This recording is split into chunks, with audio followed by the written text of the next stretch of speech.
Call to order meetings and sessions. First item is public comment. Mr. Bonds, you had something you wanted to say?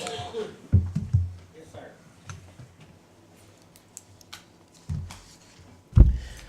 I come here and talk to you about a bill, about they had to,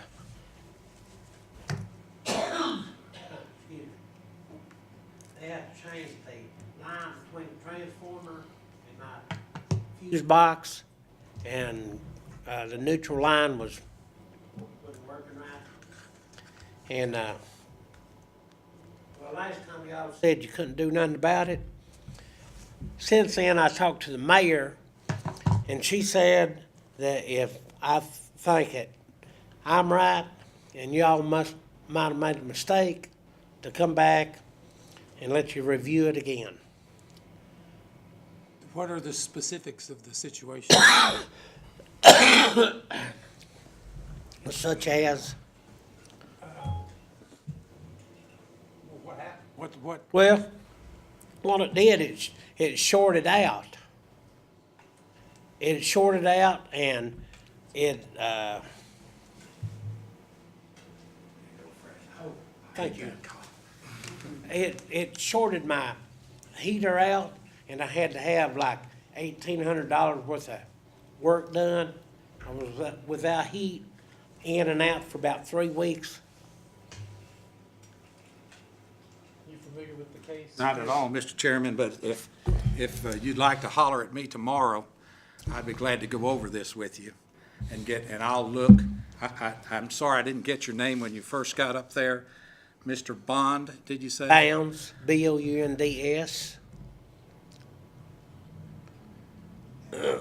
Talk with one of our engineers. I'll try to find out something for you. If you'd like, I'll call you, or you can call me. Well, since y'all is looking into it, that way you won't be in no rush. I would appreciate if you give me a call. Sure. And my phone number is 865-363-5679. All right, sir. Chairman, if I may. Yes. If I don't recall, Mr. Bounds has been here previously, correct? Yeah, About, I don't know, 6 to 7 months ago, perhaps? yeah. From my recollection, and I'm not going to diverge from what Mr. Fay is proposing to do here, but as I recall, we had people look into it. It has to do with, liability. Where's liability lie? Does liability lie with CUB, or does liability lie somewhere else? It was my understanding that, I don't know if it was an insurance adjuster, but some third party had looked into this situation and had determined that CUB was not liable in their estimation. Yeah, I called the insurance company, turned it into y'all's insurance, and he background checked it and called me about 5 or 6 weeks later and said y'all wasn't responsible. But ain't you all responsible from the transformer, the line, to the box, and after it gets past the box or the weatherhead? That's my problem, inside. This is all outside. Mr. Bounds, because I can't pull up the facts of that, although that now you raised a flag, that's right, because I was thinking of line, and this is an insurance, so I was in the wrong file drawer, Okay. So what we do for our customers is we have insurance that is specific to utilities. And when there is a claim, for whatever claim is made, and a customer asks us to, especially when there's damages associated with it, like it sounds like there could have been with yours, then that claim is turned over for an investigation. And we supply all the information to them, and then they contact you directly. We would not go against what that ruling was, because the insurance company, whatever their investigation shows, it comes down to whether we were liable or whether we were negligent. Was there something that we should have known and didn't take care of? Those are the kind of factors. There's a lot of things to do with things that are out of your control and my control, and that is weather can do it, lightning can do it, whatever can happen to you or your appliances as it goes through our line, if it is outside of our direct knowledge or control, or should we have known, or reasonably known that there was a deficiency somewhere, or if you called and said, my lights are blinking off and would you come check it out, and we failed to do that, then that's where the burden comes more on us. If it's something that is determined after the investigation that we had no knowledge of, nor should we reasonably had knowledge of that, nor were we deficient in what we were doing, then it becomes something that you'll have to work out with your homeowners if you have that, or if not, it's just a loss to you. Well, call the homeowners. They say it's up to you. And I couldn't call anybody because it just happened. Out of the blue, Right, right. So it's something that we had no prior knowledge of. I didn't have it, you all didn't have it, but the line just started arcing. And by the time I figured out how come the lights was going off and on, heat was going on and off, it already did damage to the heater. There was an issue with the hot water heater as well, right? No, the furnace, Okay, like $1,800 worth of okay. problems. But from my point of view, from my point of view, I did like every homeowner after it went down, tried to figure out what it was as soon as it was, and turned it in as soon as I could. Couldn't turn it in no sooner because it didn't happen no sooner. And we were responsive when you did that? In other words, we came out. Oh, yeah. It was right on the spot when it come out. But your insurance company told you that it was not their issue, but the power company's issue? Well, they'd pay for it, but by the time they paid for it, my insurance would skyrocket. So if y'all don't pay for it this time, or give me an indication, you can just toss this out, because I can't afford a lawyer. And I guess I'll just have to eat it. Mr. Brown. My name is Zach Farah. I'm a board member. I'm not in management. I'm just on the board, but you just said something very important. You just said your own insurance company said they would accept the claim, but there was going to be consequences to that, the consequences of which that your insurance rates perhaps would be raised, and perhaps there's going to be a deductible that has to be met. Yeah, But if your insurance is going to pick it up, this is what I understand about insurance companies. They don't pay claims they're not responsible for. And if this utility was responsible for payment, I can promise you your homeowner's insurance would hire their own attorneys to go after the insurance carrier that covers this utility. And so that goes to Mr. Fay's questions about liability and negligence and whose fault and where it lays. It may just be an act of God and it's no one's fault. So no one may be, quote, to blame, but they can't figure out how this utility company is responsible. And this utility company can't, no matter how compassionate we want to be or how kind we want to be or how compelling your story is, we cannot just cut you a check. I mean, we don't have a checkbook back here just to rip off and pay you $1,800. It's just not the way that it works, even if we wanted it to. So I am sorry as can be, and I really truly mean that. And I don't have an answer for you. And I would agree, if your insurance company will cover it, will pick it up, then you know, I would think you should do that. I would be surprised if you weren't negligent, if it were an act of God or something like that. I don't think they would be unreasonably raising your rates or canceling you or anything like that. That's what they're in business for. Well, I talked to him a couple times, and she said that they ain't gonna, it's gonna raise everything. Probably raising it less than it's gonna cost you to pay for fixing everything, isn't it? Well, I'd be switching insurance That's companies. exactly what I'm sitting here thinking. I'd be looking for somebody I'd make else. the claim and then switch insurance companies if they won't play that game, so. That's what We I'd do. can't give you advice on what to do, and I do remember you because I thought, what a nice person. And you strike me as a very reasonable, very kind gentleman, and I agree with, Mr. Well, I got a hold of Farah, that I am so sorry. that's how come I got hold of the mayor again.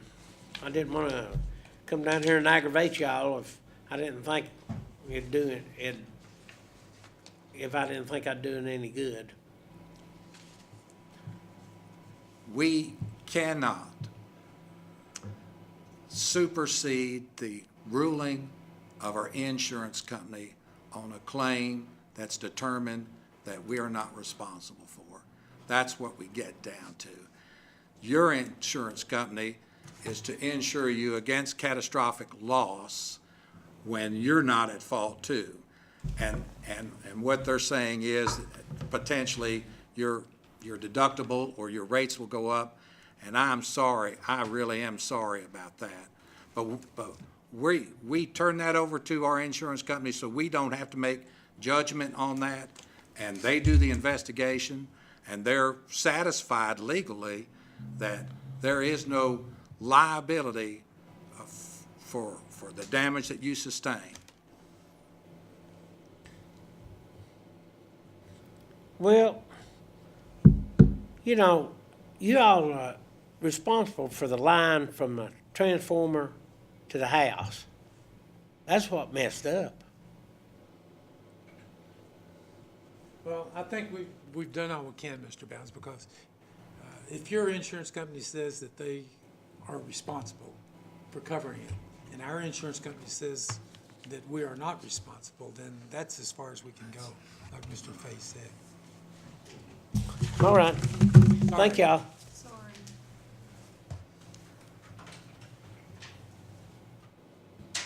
I feel as bad now as I did the last time he was here, because he just seemed like a very reasonable fella, and he's in a bad way.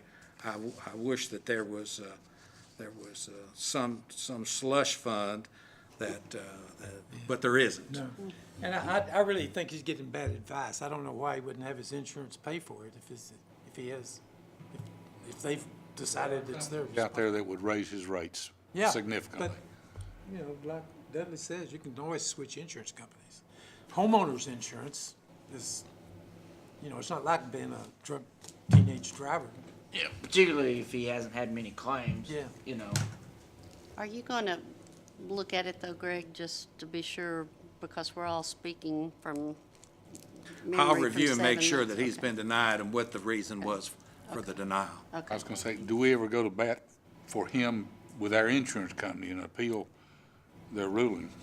Well, we take the gray ground if there is gray, but if it's black and white, we don't do that, because what we're doing is we're paying a premium for coverage, and when we can't then direct them on how to pay the claims, or then we become self-insured, you say. If you could just review it and call him so he'll know we looked at it one more time. I'll do it. Okay, thank you.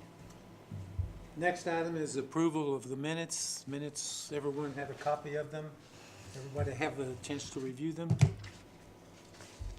I had a proposed change to the minutes, and if you go down to near the end where it says the board discussed some of the issues raised at the December 4th workshop aimed at action which might be taken to encourage more residential development in Clinton and the surrounding area. After that, it says, "No votes were taken and no policy decisions were made as a result of this discussion." I think it would be more accurate to say, at the point of no votes were taken, to say, "Several policies were identified as needing to be changed in order to support this goal. No votes were taken at this meeting." Because we did identify several things that are to be changed. Does anybody remember this the way I did? Yeah, I don't think we had any major changes that would shake the foundation, but we had several little things that we thought it was appropriate to address. But they weren't changed, they were just addressed. Right. At the meeting. Right. No So, votes were taken. I think it's probably still appropriate to say, and no policy decisions were made, because we didn't change any policy. I understand what you're saying, Charles, if it does clarify that we did discuss those matters, so if someone questions that, then they can see that it was clearly discussed. Okay. Might just change the word "made" to "finalized," because, I mean, we were close on making some decisions. We committed to making some changes.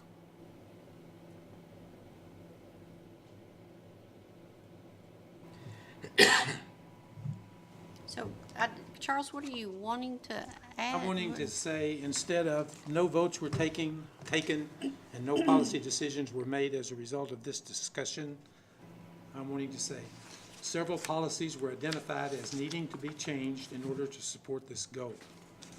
And then, "no votes were taken at this meeting."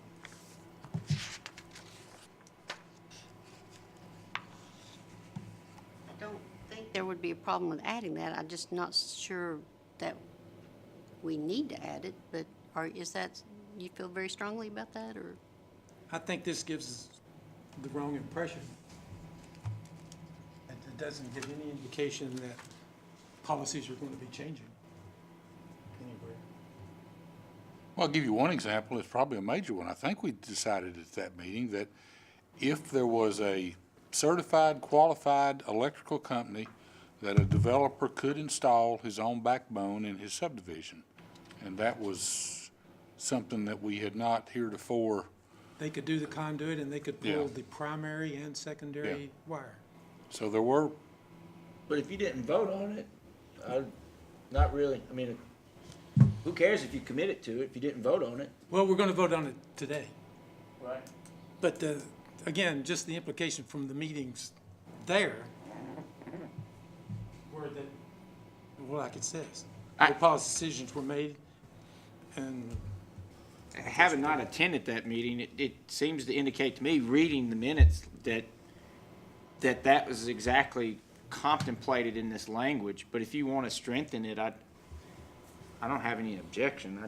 I just, well, policies, the thing that's wrong with me is it says no policy decisions were made. Policy decisions were made. We didn't vote on them and make them official. But they can't be made unless you vote on Unless it. they're voted on. I agree Unless they with Zach vote, on then that. it wasn't made. Then why say that at all? I mean, why give the because indication? it was discussed. Well, you said that up there, board discussed some of the issues. But it is of no effect that you guys agreed to do something in the future if you didn't vote on it. Votes make things. So why not just say then, no votes were taken? I think what you're trying to propose is fine. I just think that what the language is there already, in my mind, contemplates that because Okay, well, if this is not, no policy decision, I mean, decisions are made when you take a vote, right, right? So I think that what you're saying is, hey, we made discussions and we had some fruitful discussions, some meaningful discussions, but really until you vote, it's like, I don't know, you're just changing happy to glad. Would it work, Charles, if a period came after no votes were taken? Just period? that'd be perfectly satisfied, yeah, satisfactory. You could, I mean, I could think based off of what I'm hearing, policy decisions were discussed for certain. Policy decisions, was more than discussed, they were committed to. That's why I'm saying this is misleading. I'm okay with leaving it there because, like I But say, they we. weren't voted on, so between last month and this month, I could change my mind. Right. Right. So, Let's put a period after no votes were taken. I think that would make, Charles, wouldn't that That would get? help, that would make me happy. Okay, let's do that, and then I think we're all saying the same thing. Sentence one said we discussed stuff, Is and that then. okay with everyone? Yes. Yes. Okay, Yes. then minutes are approved as corrected. Next item is the approval of the vouchers. Once again, I think everyone has had an opportunity to look at, go through the vouchers. Are there any questions or corrections? Hearing none, the voucher report will be accepted as presented. Monthly reports, start with the financial reports. Mr. Fagan? Thank you, Mr. Chairman. Before you got the revenue and expense summary for the month of, through the month of November 2018. If you recall, we are a bi-weekly payroll system. And so we pay, sometimes we pay 3 times in a month, and sometimes you pay twice in a month. Well, that, because of the way there's not exactly the same amount of days in every year, I mean, the weeks, it rotates around that three pay period month. So this year it happened in November, last year it happened in December. So that's why when you look at these numbers, you say, wow, what happened to the electric department? Well, about $170,000 expense comes with one payroll in the electric department, and about $65,000 comes in the water and sewer department. So that's what puts you in the negative. Now, as far as electric department, we're still far ahead of the forecast at $611,000 ahead of the forecast. Water department is still unfortunately well behind the forecast at $160,000. But I mean, other than that, I really don't have anything to report. Everything's just pretty much like it's been done, so. Took me a while to figure that out, but then You got it figured looked out? at the calendar. Yeah. It happens, and when it happens in the same month and you're comparing the months, it's pretty easy to follow, but ever so often it shifts a month on you, so. But we're doing okay. We're doing, I mean, cash positions are good, and you know, electric department's got 18 days of cash, and the water and sewer department's got 200 days of cash, so all's well. Okay. Any questions? Okay, project status reports, are you going to do the? Yes, sir. For electric, Mr. Fay will handle those. we have 3 projects that are currently open. One is Phase 3 of the 336 aerial cable. This is that twisted cable. We've been in Norris a long time on Phase 1 and 2. This is the last phase, and we've got what we call 4,000 kV line. It's a veteran line that we have in Norris, and we've been upgrading that to the 13 kV, which now is a typical electric distribution system voltage. And that's going on very well. We're about halfway complete, and we expect this project to be right on track in respect of both time and budget, and it should be completed in June of this year. The West Broad Street rebuild, and this is a project to upgrade the critical segment of the electric infrastructure in downtown Clinton. It's progressing nicely, and we don't see any reason that it shouldn't be completed both on time and within budget, and that should be next month. Cross Mountain recondition Phase 3. This work is now complete and went very well, especially considered the difficulty of the rugged terrain. Y'all have been hearing about how hard it is to get up over the mountain. We've got, we have just outstanding line crews. The one on this is our foreman is Daniel Moody, and he's just a tremendously great employee, as are our other foremen. He was on this job, and he's really pressed hard for completion. Also, our contractor, Simon's Excavating, Red, has been around, and his son, since I first came to work here 40-some years ago. And And he takes jobs that we can't get excavators to do, and he takes his dozer and goes up the side of a mountain like nobody's business. So we appreciate them and how well that they work with us. And now that job is complete, and that's part of Phase 3, and we're glad to be out of there. That's all I have, Mr. Chairman. Okay, any questions? Okay, then how about the Thank water you, sewer? Mr. Chairman. We're tracking two projects. The first one is wastewater pump station upgrades in Eagle Bend Industrial Park. That is basically completed, should roll over to your closing report next month. We've already applied for reimbursement, and that reimbursement will show up on your capital contributions next month, and will go a long way toward leveling our negative projections. Will it be that 365, is that what? It'll be up to 365. We won't know, it's a percentage, and we really won't know how much that is until we get the final numbers. The second project, wastewater collection system improvements, are upgrades to 2 pumping stations in Mariner Point subdivision. The equipment's been ordered, should be here the end of this month, and then we will see this project progressing more rapidly. But right now, we're in the wait and hold until the equipment gets on the ground. That's all I have. Unless you have any questions. Any questions for Dan? So work order 781 is 100% complete at this point? It is completed. There are a couple of punch list items that we're trying So to we're work out. way with above it. schedule, way ahead of schedule. We're way ahead of schedule, and we are, the money's gonna come in pretty close to what the budget is, but we're working with the contractor. Basically, it's 100% complete. The contractor's 10%, the retainage, we're holding 10% of the retainage. And once that clears, then that'll roll to the closing report. That should happen in the next 2 weeks. Perfect, thank you. Okay, thank you, Dan. Approval of the CUB pension plan fiduciary oversight review. I guess Goodness, Mr. got Fay that. will talk to Mr. Farr about that. I'll take this. You know, the Investment Review Committee meets with Bob Cross quarterly, and they give us this report here. And if you recall, Zach had mentioned that it'd be a good idea that you all, that's interesting, follow up with us and approve these to keep us all safe.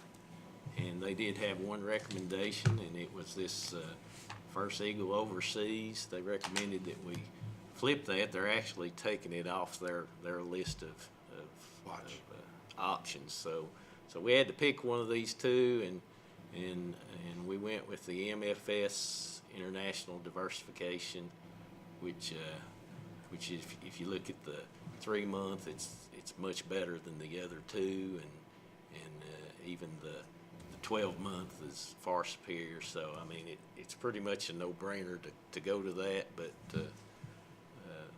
that's what Bob Cross recommended, and that's what we chose to do, to shift that money that was in that First Eagle. So.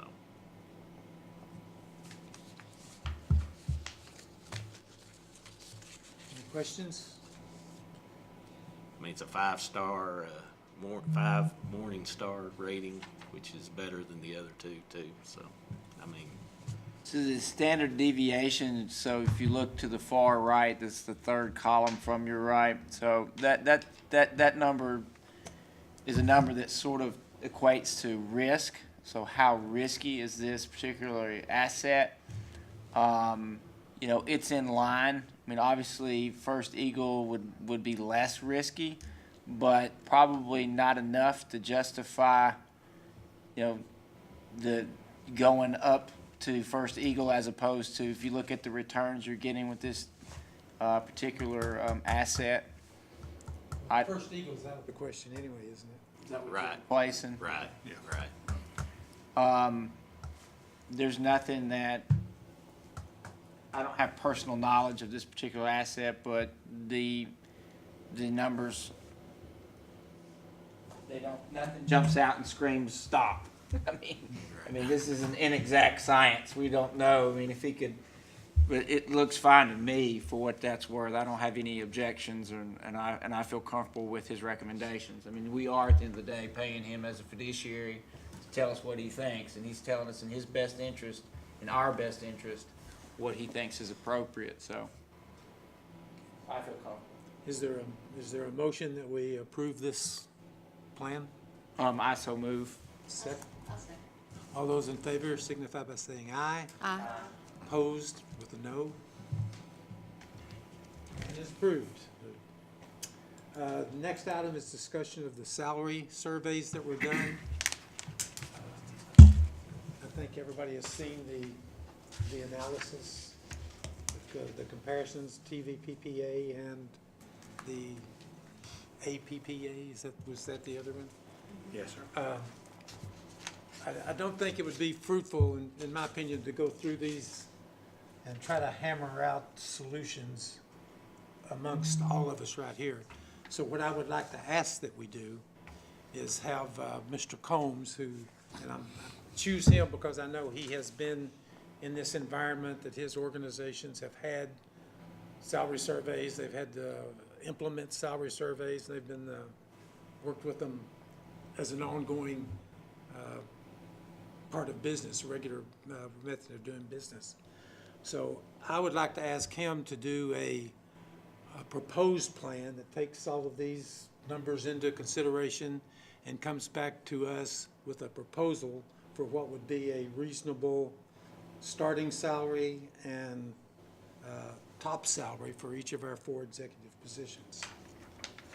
So I will, well, does anyone else have any ideas or comments on this?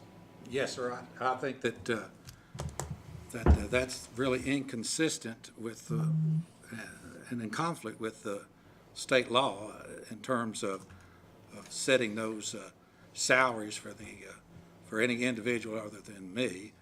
I work at the pleasure of this board, and my authority is to appoint and set compensation for everyone under me. I don't see that in the Title 18 charter that we have in any way. It says that the board is responsible for the organization. The superintendent shall appoint all employees and fix their duties and compensation, Title 7, Chapter 52. That's municipal electric plant law, Tennessee Code. Greg, I think, excuse me, I think what Charles is asking me to do fits well within that description. A wage and salary structure is not about people, it's about positions, and it would just define a range that we think the market says is worth paying for a position, and then you still would have the ability to go into that range and say, this is what I think that person needs to be paid. And I have absolutely no problem, because I work at the pleasure of the board. However, and if the board wants to set, what they think are appropriate guidelines and give me the authority, which I think I already have, to make any adjustments to that on any position, I have no problem with that at all. If the board does an evaluation of how I allocate compensation, then that becomes part of my evaluation, whether or not I meet your expectations or not. But I would very much be protective of how that filters down into the people below me, because that subverts my ability to appropriately compensate at the level that I think that they deserve. And I have, for every employee, I have evaluations. We do several a year. They're 4 pages long. Every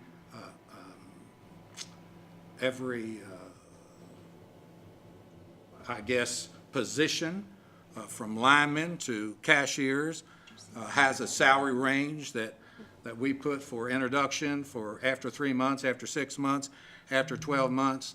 It's so much what we call time in grade and time in service. What kind of a job are they doing, and how long have they been here, assuming appropriate work or standard work, that we'll bring them in generally lower, significantly lower, and then we bump them quickly after 3 months in order to send the right signal. We'll bump them again in 6 months, we bump them again in a year, and we bump them again in 18 months. So it gets that initial period out of the way, and it gives us an opportunity to know whether we have a good employee or not. For my top folks, and I'll be glad, and I think I'd be happy to be specific on every position and the justification that I think the salary that I pay those folks as part of how you evaluate me. So however you all want to do that, as long as I don't abdicate my authority, it's fine with me.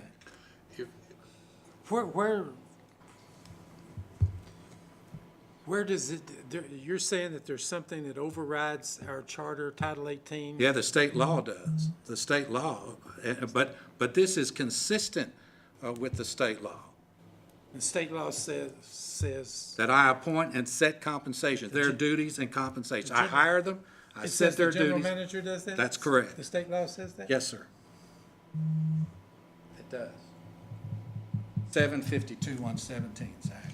Yeah, I'm trying to find, because in our charter, there's confusing language that the board is charged, and I was trying to find the charter off, and I didn't. I have a hard copy, but there's some overlap because it's been stated before about what is your proper role and responsibilities and what's the board's, right?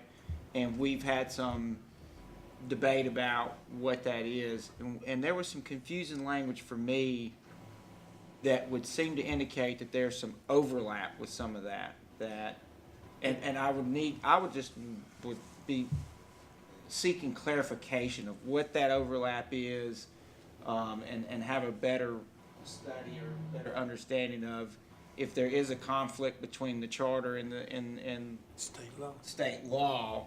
We're here to follow the law. That's what we want to do. It's the municipal electric plant law, and it's designed in that for the board, the supervisory board would have full authority to manage. A lot of, I guess, utility districts do that, and some of the water and wastewater folks that you see and where you go, the board themselves are managers, then they have an overseer like a foreman. For us, if the board delegates, which they've done since 1935, they delegate certain powers and authorities to a CEO. And part of that delegation of powers and authorities is the authority to hire, to set duties, and to compensate employees. That's not our charter. That's the state law. That's the state law, which trumps us, and then federal law would trump that. So, but again, we are consistent with that. So every board since the inception of CUB, when it was Clinton Power Commission, before we had water and sewer, delegated those authorities to their superintendent or general manager or CEO or whatever they're called, vice president or president. All of that then is done in order to minimize and protect the employees. I'll give you an example. Years ago, we had a board member that had a very great candidate for a job opening that we had, and talented and qualified and local. And they submitted that name, and I always give those individuals an opportunity to interview. We had 170 some applicants for one position, so you have to narrow that down, but they would always get to be in that group that got an interview. Talented, qualified. We had other candidates that happened to be local, talented, and qualified. We do an evaluation and assessment and a testing process. And we go through and we test them for these positions. So and then we evaluate that and we score them down, and there is significant testing. I mean, it's hours of testing that go through, and it's specific to the skill set required in that position. Well, the recommendation to me from the evaluation group was that we hired candidate B, not the candidate that our board member thought would be inappropriate. I went with the recommendation of the evaluation board and hired that person. Then, subsequent to that, the board member actually wanted to go down and adjust the salary of that individual because there was a resentment because that person was hired. And this law protects that from happening. So there is not the politics associated with targeting individuals. Now, if I fail to meet your expectations, then that is something that concerns me a lot because I want to meet your expectations, and any suggestions of ranges, I would be more than happy to evaluate against what I think is good. But we have unique and I think extraordinary circumstances and considerations on the individuals that I have and what I pay them, and whether or not their contribution exceeds the cost of Cub in order to retain them. And as long as I'm satisfied that their contribution that they make is greater than what they extract. Now, we don't have one, which is our assistant general manager or director of engineering operations.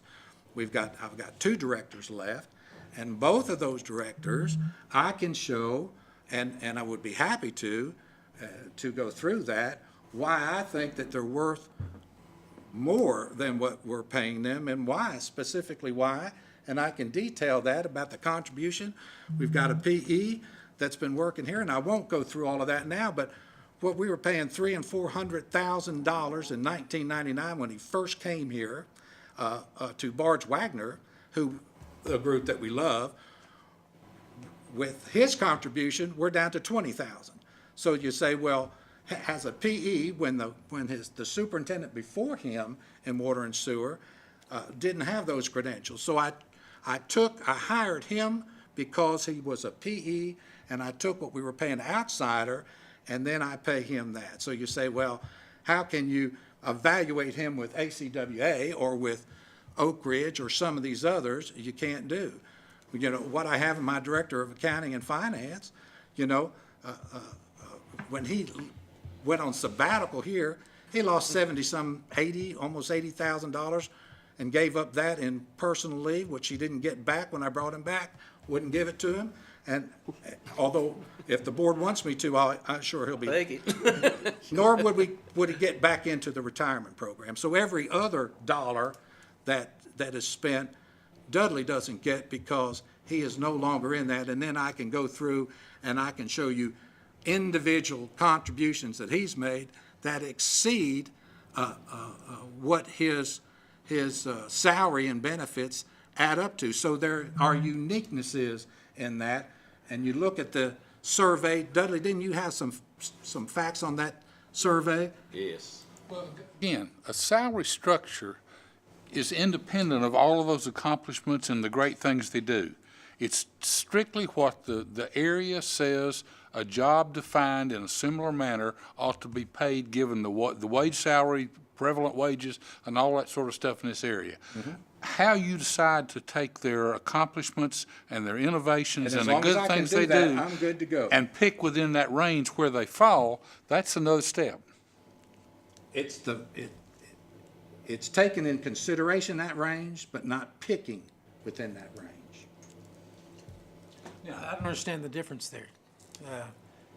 It depends on what the range is. Well, Ernie, since he's not here, we can talk about him. He was making he was making more than the person in his comparable job at KUB. Boros. Gabriel Boros, it was in the paper was making $207,000 at the time he was promoted to be the general manager. Making how much? $207,000 salary. Ernie was making $216,000. The senior VP, who would be considered the assistant there at KUB, was making $258,000. Now, he didn't get the manager's job, but he was the assistant, not the gentleman that got the Yeah. manager's job. So if you're comparing the assistant, then you need to go to the senior VP, which was Mark Walker, and he's at $258,500, and Ernie was not making that. Greg, in my mind, the other part of this, and I think it's very important, I would see no person losing a penny because of this structure system that we come up with. As these folks retire out of the system, the structure gives us a way to bring folks in at a rate that lets them grow into a higher level of pay. But I would not propose we take a penny away from anybody with whatever salary structure we put in place. And that's been a universal opinion, so.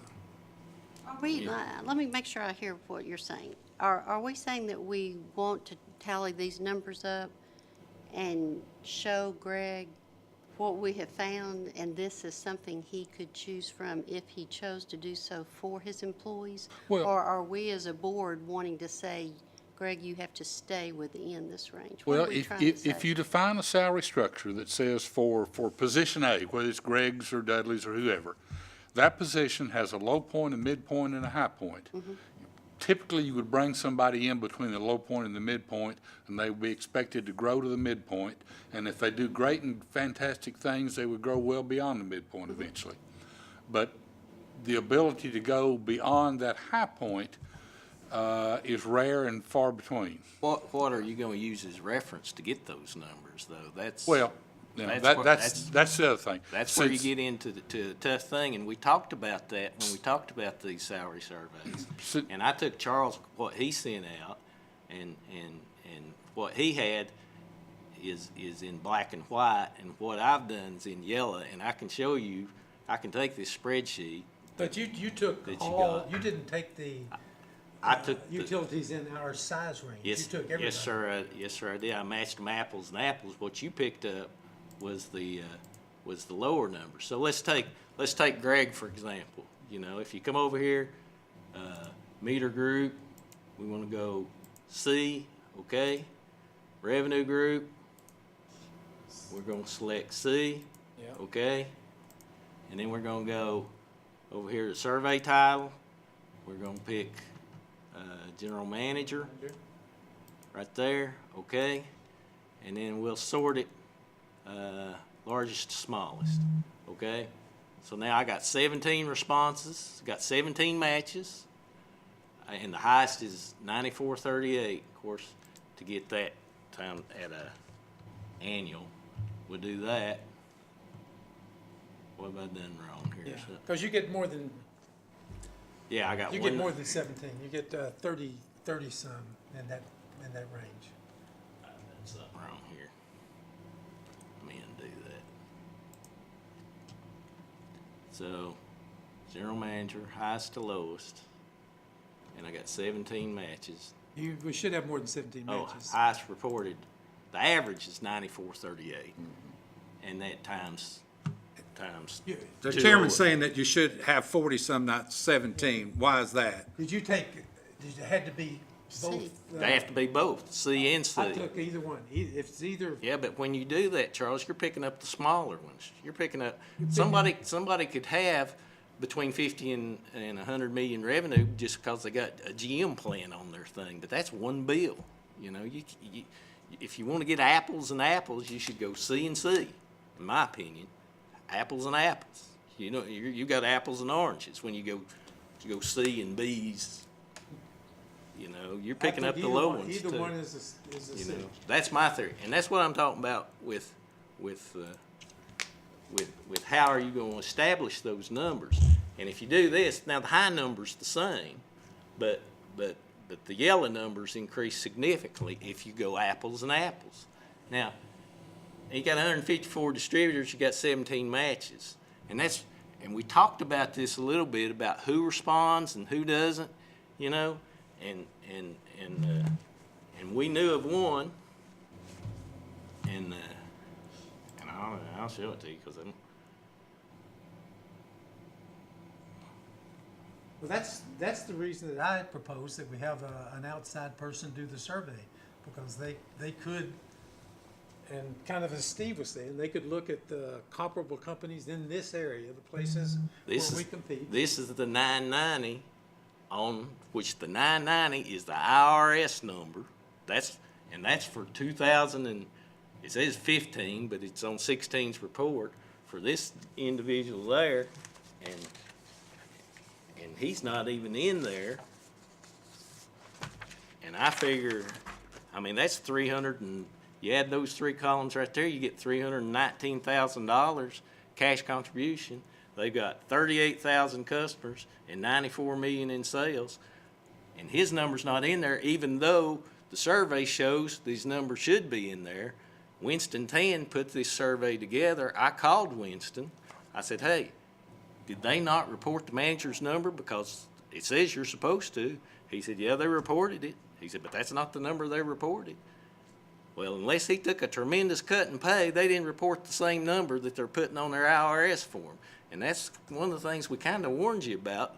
That's what happens. Now, maybe they're saying, well, 50% of his time goes to the fiber business, and they reduce that number. I don't know. But what you see on our numbers is what we pay. You're saying there's no numbers that we can get anybody to provide other than the ones that you choose? These 990s gave you some good numbers that Greg showed you. What was wrong with looking at every utility? There are 15, I think, utilities in the greater Knoxville area that do the same thing we do. You know, why not survey those and see what they pay? Sure, you can do that, and you're gonna get my son, who calls me on his way home every day from Harriman. You know, he's got a consultant he talks to every day. That's nice. I wish I had one of those, you know. And he doesn't do HR, you know. I got the HR in him. He does, you know. He just got the customer service. He doesn't do purchasing, procurement. Well, My point is. Wait a minute. I was gonna say It's something. difficult for you. You got 6 months experience on this board. I don't see how you're gonna be able to come Well, up with these numbers. I'm not gonna disagree with you. What I wanna say is, if you did a normal classical wage and salary survey, all of these things we're using right here would be worthless. You would hire a group, UT Graduate School or some consultant, to go in and look at every job and to find responsibility, authority, breadth of all sorts of different things that went with that job. Not the number of customers necessarily, maybe the number of direct reports would be, and all of those things would be rolled together across several industries in this area, and then you come up with comparable groups and pull their salaries out to look at. What we're doing is not the right way to do it, but I don't have any other information to use. Well, let's cut to the chase here a little bit. Do you think we're overpaid? Yes. You think we're overpaid? And what are you basing that on? Base it on comparable positions in this region, in this area, around Clinton, Right. around East Tennessee. From people you know that, Yeah, yeah. yeah. From people, So people- all our contributions that we've done mean nothing to you. Well, No, Right. they mean a lot. I All think you want's should a be- body. You want a body that makes this No, lower rate. I don't have any problem with being the top of the list, you know, we're the outstanding company, we should, You know, our managers are the top. I've been we here should- 38 years. Greg's been here 41 years. Dan's been here 21 years. He was a consultant before that. Other places don't have that.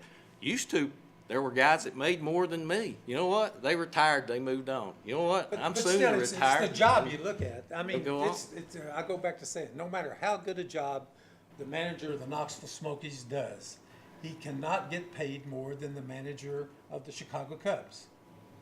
I mean, there's just certain realities that you have in life. So no matter how good a job somebody does at CUB, they should not get paid more than the comparable person at Chattanooga EPB. And we're not. I mean, I showed you the guy at Knoxville makes $258,000.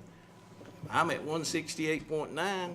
As Greg said, I don't get the pension, so that really, you deduct off 12% for that, that's 149. You know, there's somebody making more than me out there in that range. But you know, again, we shouldn't be when you- compared to KUB. KUB I'm is not, 15 I'm times comparing to that. your number right here. Well, look at Maryville, look at 155. Alcoa, look at Halls. Look at, yeah. I mean, they're bigger, they're larger than us. The water company? You're talking about Halls? I'm talking about the electric company. That's Hall. KUB. No, they're separate.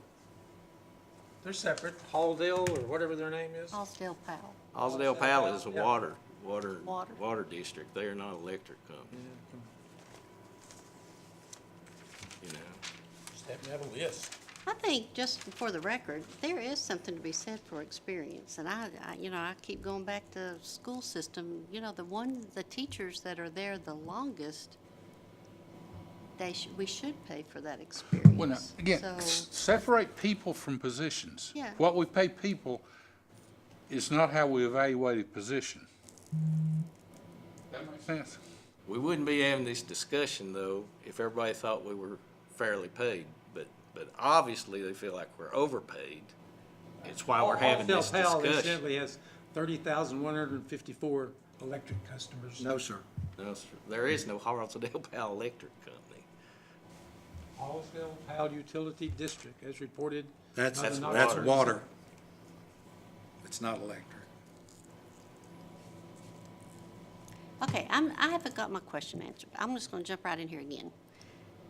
I understand that we're wanting to look at these salary ranges, but are we doing it out of curiosity? Because we can't trump state law. If state law says we can't set salary schedules, that's Greg's job. Yeah, if that's the state law, then I We're will. kind of wasting our time here talking about Yeah. salary schedules. Yeah. So it's my understanding from what I know, and I don't know everything, but it's my understanding, we have one employee, that's Greg, we set his salary. But then after that, state law gives Greg the authority to set salaries for everybody else, and whether we think that's right, wrong, good, bad, that's not our job, that's Oh, his job. And I would agree, if that is the state law, that is not what our charter says, but that's, our charter says that the board establishes the organization, defines the position, and appoints a general manager to fill those positions.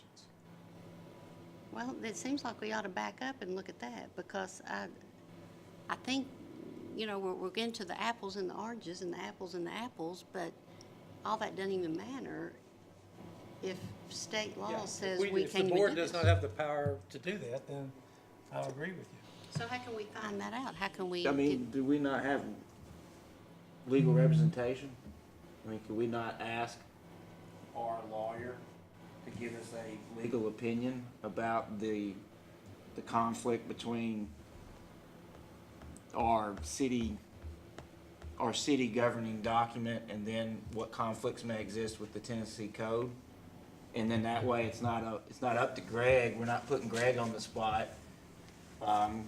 We have someone that's rendered a legal opinion that answers that question, because the tension lies between, is it the board's responsibility to help with the salary structures? Do we have an input on it? Or is it truly something that is fully Greg's responsibility? Because then that would go a long way to answering all these questions. Yeah. And then we wouldn't have to get heated and upset and worked up. I think that would be a good, Starting point. yeah, to have so if this was city council, we would probably say, Phil Cry, we'd like for you to look into this and give us your legal opinion. So who's our attorney when we come down to, we need somebody to say this? Who- Kennedy Montgomery, Well, Yeah. can we just kind of jump Absolutely. to the chase and that's, get that? if that's what the board directs me to do, I I'll would get like- an opinion. I would like to, I think Britton I Collins. think we all have opinions, but I think we need an attorney to tell us what the law is. Are you okay, Charles, with Yeah, that, if we I'm do that? perfect. Specifically on this issue of, because if you look at Title 18, which governs, in Chapter 1 of, that governs this board, and I'm in the city code or the city charter, excuse me, I don't know exactly which, but if you look at organization of the board, you start looking at board, powers of the board and duties of the board, that there does seem to be some language that overlaps with we're responsible. Now, when I first started in this position, I was under the impression that the salaries were perhaps overcompensated. As frankly as I have educated myself, and I don't know that's the case anymore. I'm starting to understand that the free market pays utility companies very well. And and I've learned, and Charles, you don't have to agree with me, but it's not comparable to, well, Roger Houck makes X, therefore, Dudley should make Y, or, Vicky made X over at the schools, because it's not a school system. The President of the United States makes $200 and something thousand, but yet the TVA guy makes $8 million. Yeah. So, he's making a significant amount more than the leader of the free world, right? Because, and it's really not comparable to SL or ISON. It's just its own sort of entity, and I don't have to like it or not. I mean, the numbers just sort of bear that out. And I would just ask that the board have an open mind, and I would ask that management also have a likewise open mind, that this is not a witch hunt, that my position is, even if I find out that the salaries are out of whack, that I'm not suggesting that I think that the salaries are where they are, but maybe for the next guy, maybe the next generation, I would want to know, just for myself, when we lose this great asset that's sitting to my left, I would sort of want to know intuitively, okay, where does this need to be? What does this range need to be once I lose the knowledge in this room? I think that's all we're saying. And that would be beneficial. And we have that coming up now with Ernie gone. I mean, we have to replace Ernie. We need to No, know. I replace Ernie. Yeah. I It's not meant us. It's not CUB us. has to replace Ernie, but, it would be nice to know at what range the person that you're bringing in there. Right, but I definitely want management and folks that work at CUB, not, at least for me, this particular board member, this is not the way I'm looking at it, and we all have different opinions, but I'm not looking at this as an agenda. I've actually looked at it as an opportunity to educate myself, and I've given you my commitment that I'll be open-minded.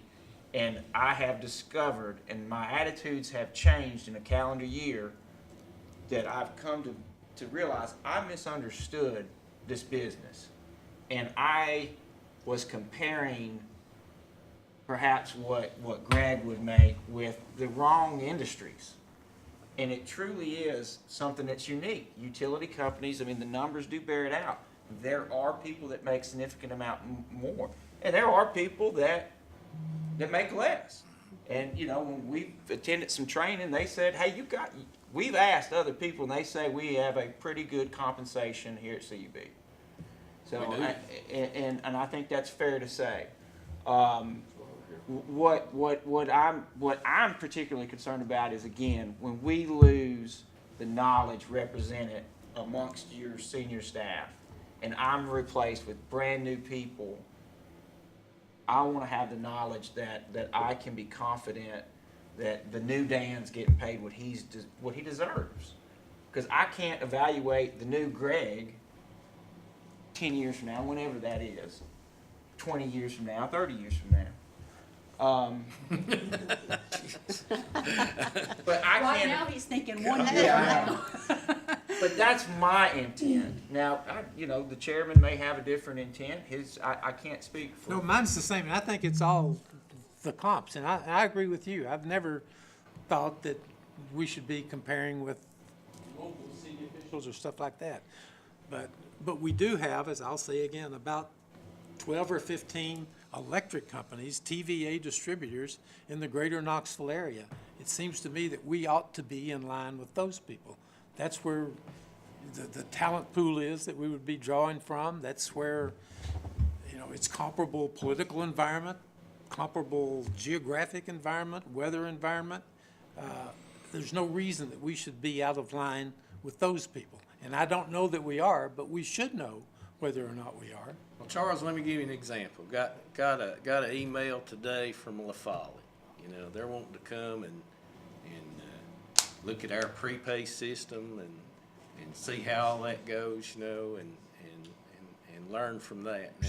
Now we've had that since 2012. You know, so to compare my salary with that comparable person up there, you know, it's not apples and apples. He decides tomorrow. It's For not. some reason, he It's goes not. over You start getting local, we're far superior. The but I'm gonna flizzards, raise the every things one of that we these do, guys, their you know, salary the by things that Dan does in 50%. his department, we're far superior than them. Without any range. Now, to are we on the top evaluate end? Yeah, that's why we're here. That's why I didn't take a manager's job somewhere else, somewhere in my career, and that's why Dan didn't, because Greg keeps us here. He pays us what he thinks he deserves. I've never, not one time since I've been here, asked Greg for a raise. Not one time. He gives it to me when he thinks I deserve it. And I appreciate that. I really do. I appreciate all this board's done for me, you know. But it really hurts my feelings when you think we're overpaid. It really does when I can show you in 1 year, bad debt write-offs saves more than what I get paid. And I agree with what everybody here is saying, and I'm gonna go off something Zach said. I don't think that we can, we can look at utility companies across the country. I don't care. But Let's do one at a time. They're having one conversation down there. But one thing Listen to Penny. that I think that we really have to look at is, I can compare CUB to another comparable utility district. What are their rates? What is their debt? I think those are things that we have to take into consideration, because, and I'm gonna go back to the teacher scale here. There's a lot of teachers in the school system busting their butts to teach our kids in the best that they can, not just to teach the test, but to teach them what they need to know to be successful students, to go on, college-bound students, to go on and better themselves. There's other teachers who are just doing what they have to do to get by, to pass the evaluations that they have to do. They're out there.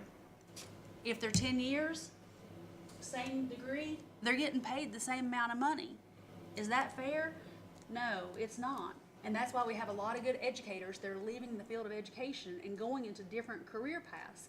And I think that's something, when I think Vicki asked that we remain open-minded, we have to remember, we can compare utility districts similar to ours, but we also have to look at the other factors that are involved.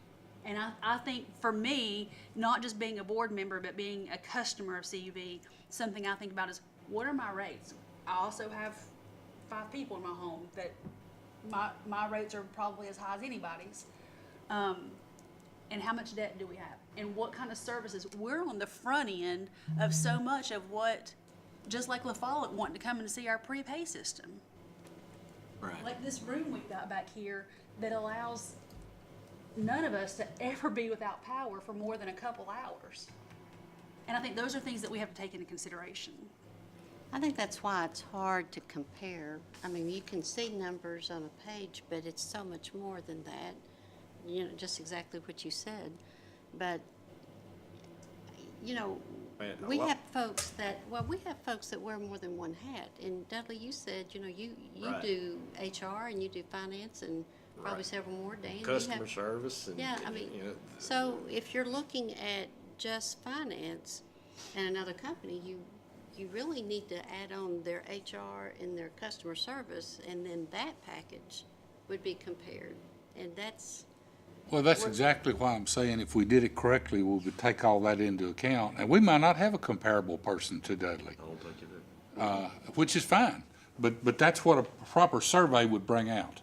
well, before we go down that road, I really want the legal opinion, whether we're even in our ballpark of what our what we're supposed to be doing. If Yeah, I we're- agree, that's key, if, Yeah. And not the charter, but the state Yeah, law. state law. and Well, federal law. after the charter comes board resolution, because then it goes from the city charter where they authorize for a CUB board, and then gives that board powers, then the utility board by resolution has then transferred some of those powers to their CEO. So how all of that goes down, but let's just be clear. What CEO wants to be on the wrong side of their board on an important issue? You know, I don't want to be that way. I want to exceed your expectations, but if I start from I'm guilty and then I have to prove myself innocent, that's a difficult hurdle, you know, to jump to, and we're feeling that way, and I'll speak for myself. I'm feeling that way on the issues of salary, and that has been an issue for. It's my first day here. That's correct. But I can tell you, for 35 years, the board has appreciated my contribution, and they compensated me And the accordingly. board still does. And I appreciate that. I appreciate that. Well, So- I don't want to get too far off from, because we've already had people say that their feelings are hurt, which rightly so, I understand that, because of these conversations we're always having. I really do want to turn this back around to, we have a great company, we have great people, we have great leadership, we're doing great things, our rates are low. But how in the world can we put this to bed so that we can quit talking about it publicly at these meetings? I would like, if I have the right to do so, to make a motion that we not discuss salary any farther until we find out what the law is. Because if we're not in the guidelines of the law, all we're doing is wasting our time, and we're causing hardship between our board and our senior managers. And before anything else is said, I want all three of you all to know, and if Ernie were here, it would be four of you, that I think that you all are doing a fabulous job. And I in no way, if we found out you all were making twice as much money as what the average person, I would not say that I thought that we needed to cut your salaries. Now, it might be something that we would need to look at for the next person coming in. Obviously, that's why I think that's why we're talking about this. Yeah. But I also think that there's a lot of hurt feelings and hardships going on because of the years and years and years that this has been brought up over and over. But if I can make a motion, I don't want to talk about it any farther until we know what the law is. One comment for your motion. I think the fact that we're saying we're gonna leave the salaries exactly where they are says what we feel about the folks that are here. Even if the salary structure says they're vastly overpaid, we recognize their contributions, and we don't intend to take any money away from them. But Steve, wouldn't it be common sense that, you know, if any of these three, and just like Ernie, when, 30 years down the road when that happens, it's just common sense that we would hire someone at a lower rate because they wouldn't have the experience. Is that not For the correct? general manager, obviously the board, and I hope to help you, at that time. But the board sets the manager's salary, and the expectations need to be clear in the interview process of what's expected. But I am very confident that the understanding that I have and the clarity verbatim, the superintendent shall appoint all employees and fix their duties and compensation, is as clear as chiseled in stone. That, I have no doubt that that's gonna be. But that's not what I hang my hat on. I hang my hat on exceeding this board's expectations. I want to be in that area of, wow, doing a great job, and yes, doing a great job in paying these excellent people to have this talent here.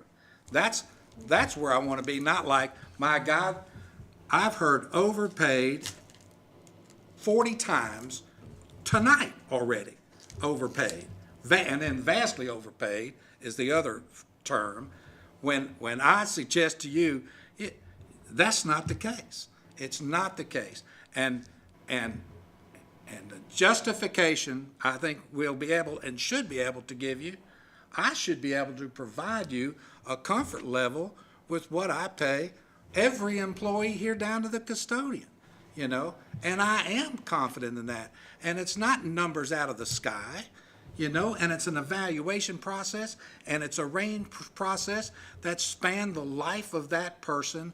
I've always said you can't, no matter how great the lowest level of person here is, they're not going to make $300,000 if they live to be 500 years old.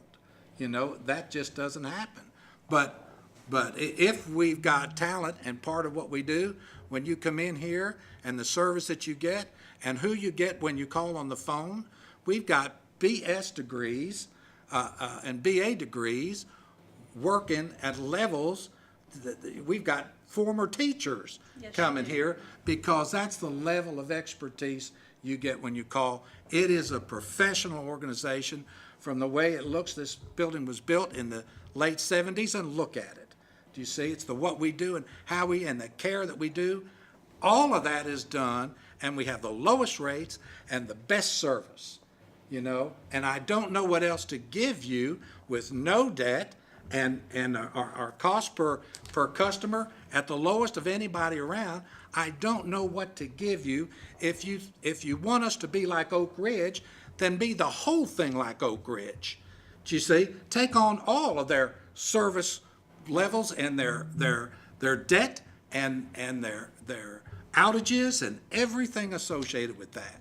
You know, when you encapsulate and say, I want to be like that, Nancy used to say, why can't you build things? Because this guy can build things, and this guy cooks, and this guy washes the dishes. And I said, you can't marry all three of those guys. Do you see? I mean, you can't pick the best thing out of quality out of each one. And if you think salary is the quality, if that's what you value, take the whole thing that's associated with that. And I'm saying at the end of the day, we've got Flizzr here where outages is second to none. I've showed you and time again where we're first in the nation on some of this stuff. And the $30 million that we did January of last year of the contributions that were made, and offset all of that with the fact that we're at $400 per customer for total water and sewer debt.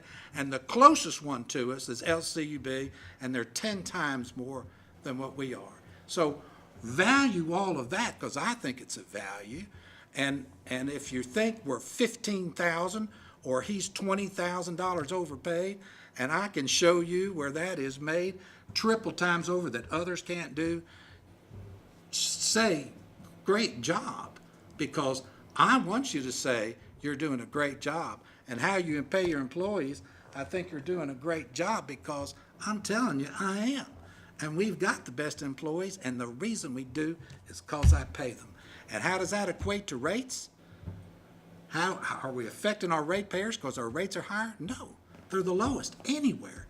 Our service is the best anywhere, and the service we provide when you come in anywhere. And you're not going to have NBC in here doing a documentary on how somebody stole $450,000 or whatever that last group. A million. Volunteer. You know, yeah. But I'm sure they were paying them low, you know. So I want to give you what you need, and that honestly is what I want to do. And I don't want to, if we've got to back up onto, and I have to rely on the law to protect me and my authority of what I do, I'm not serving you the way I need to. But I will get you that for sure.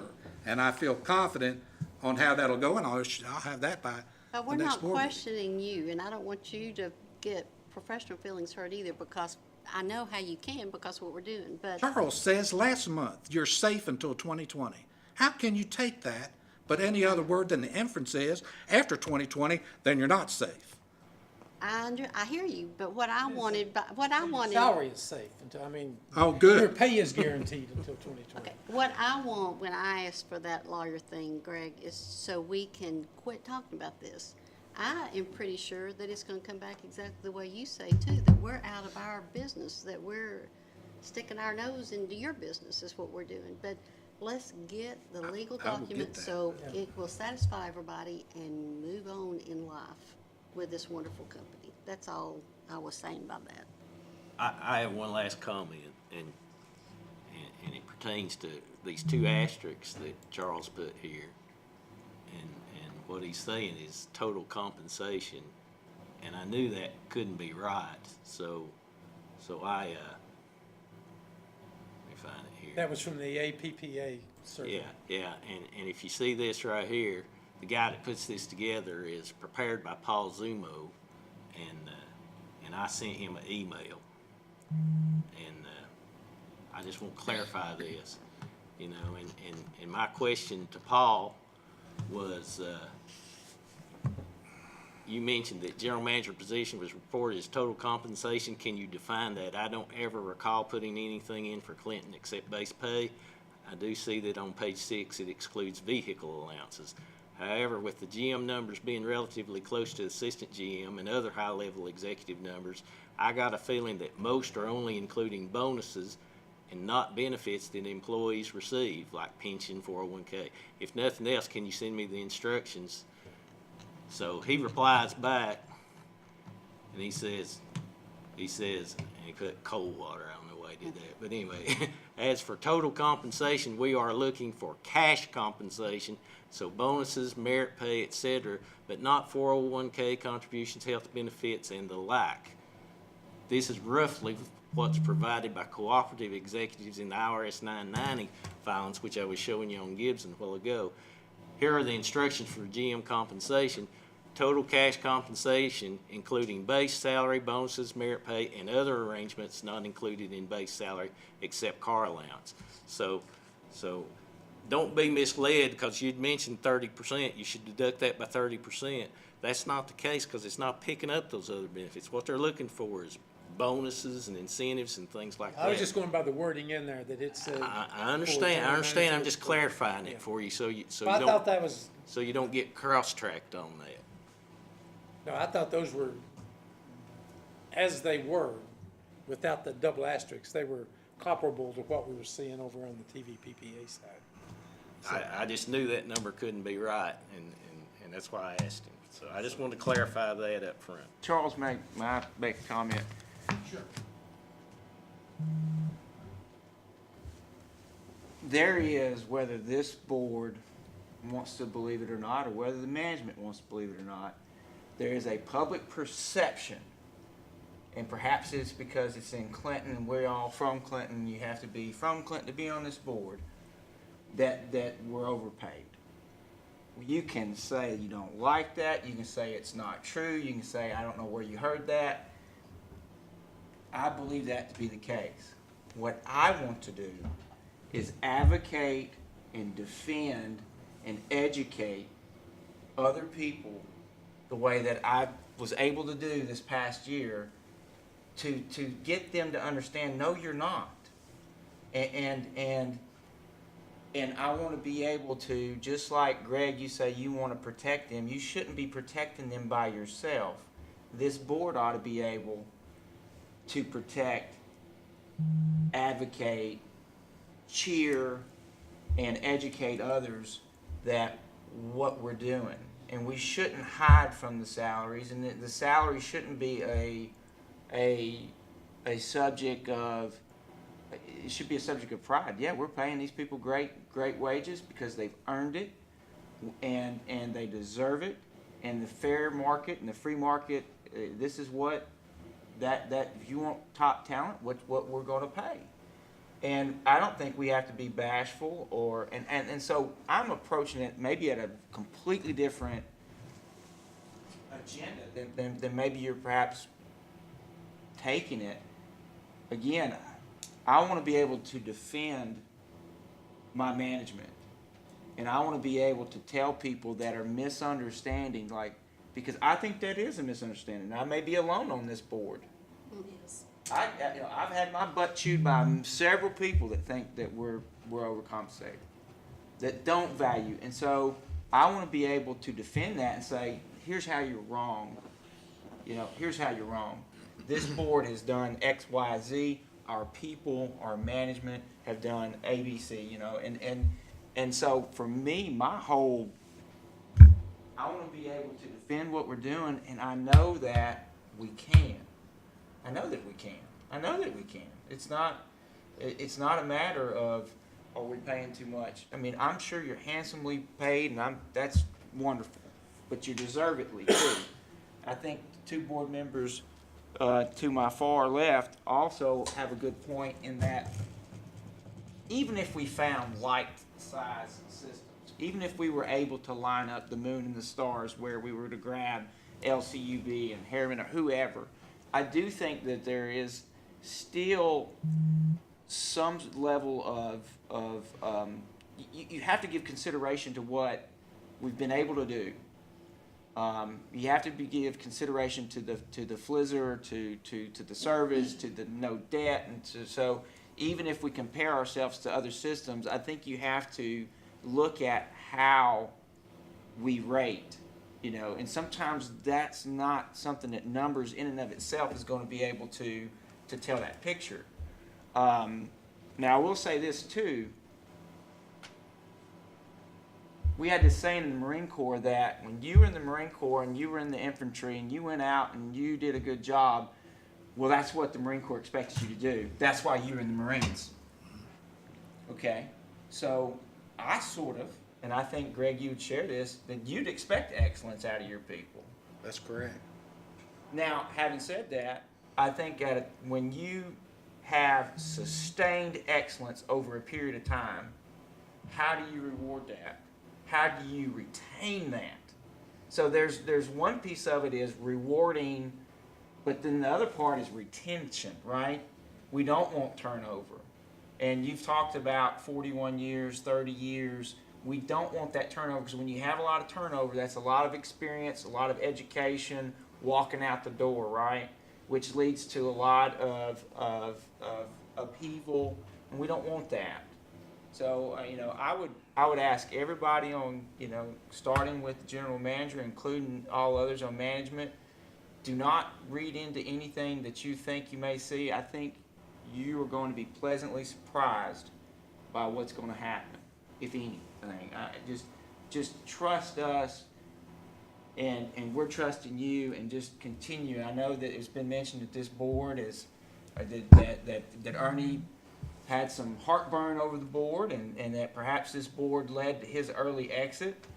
I would deeply regret if that extended to anyone else. We don't want to lose anybody else, starting with the general manager. And I think the next step is to get a legal opinion, and I think we can put a lot of this to bed, and we can move forward.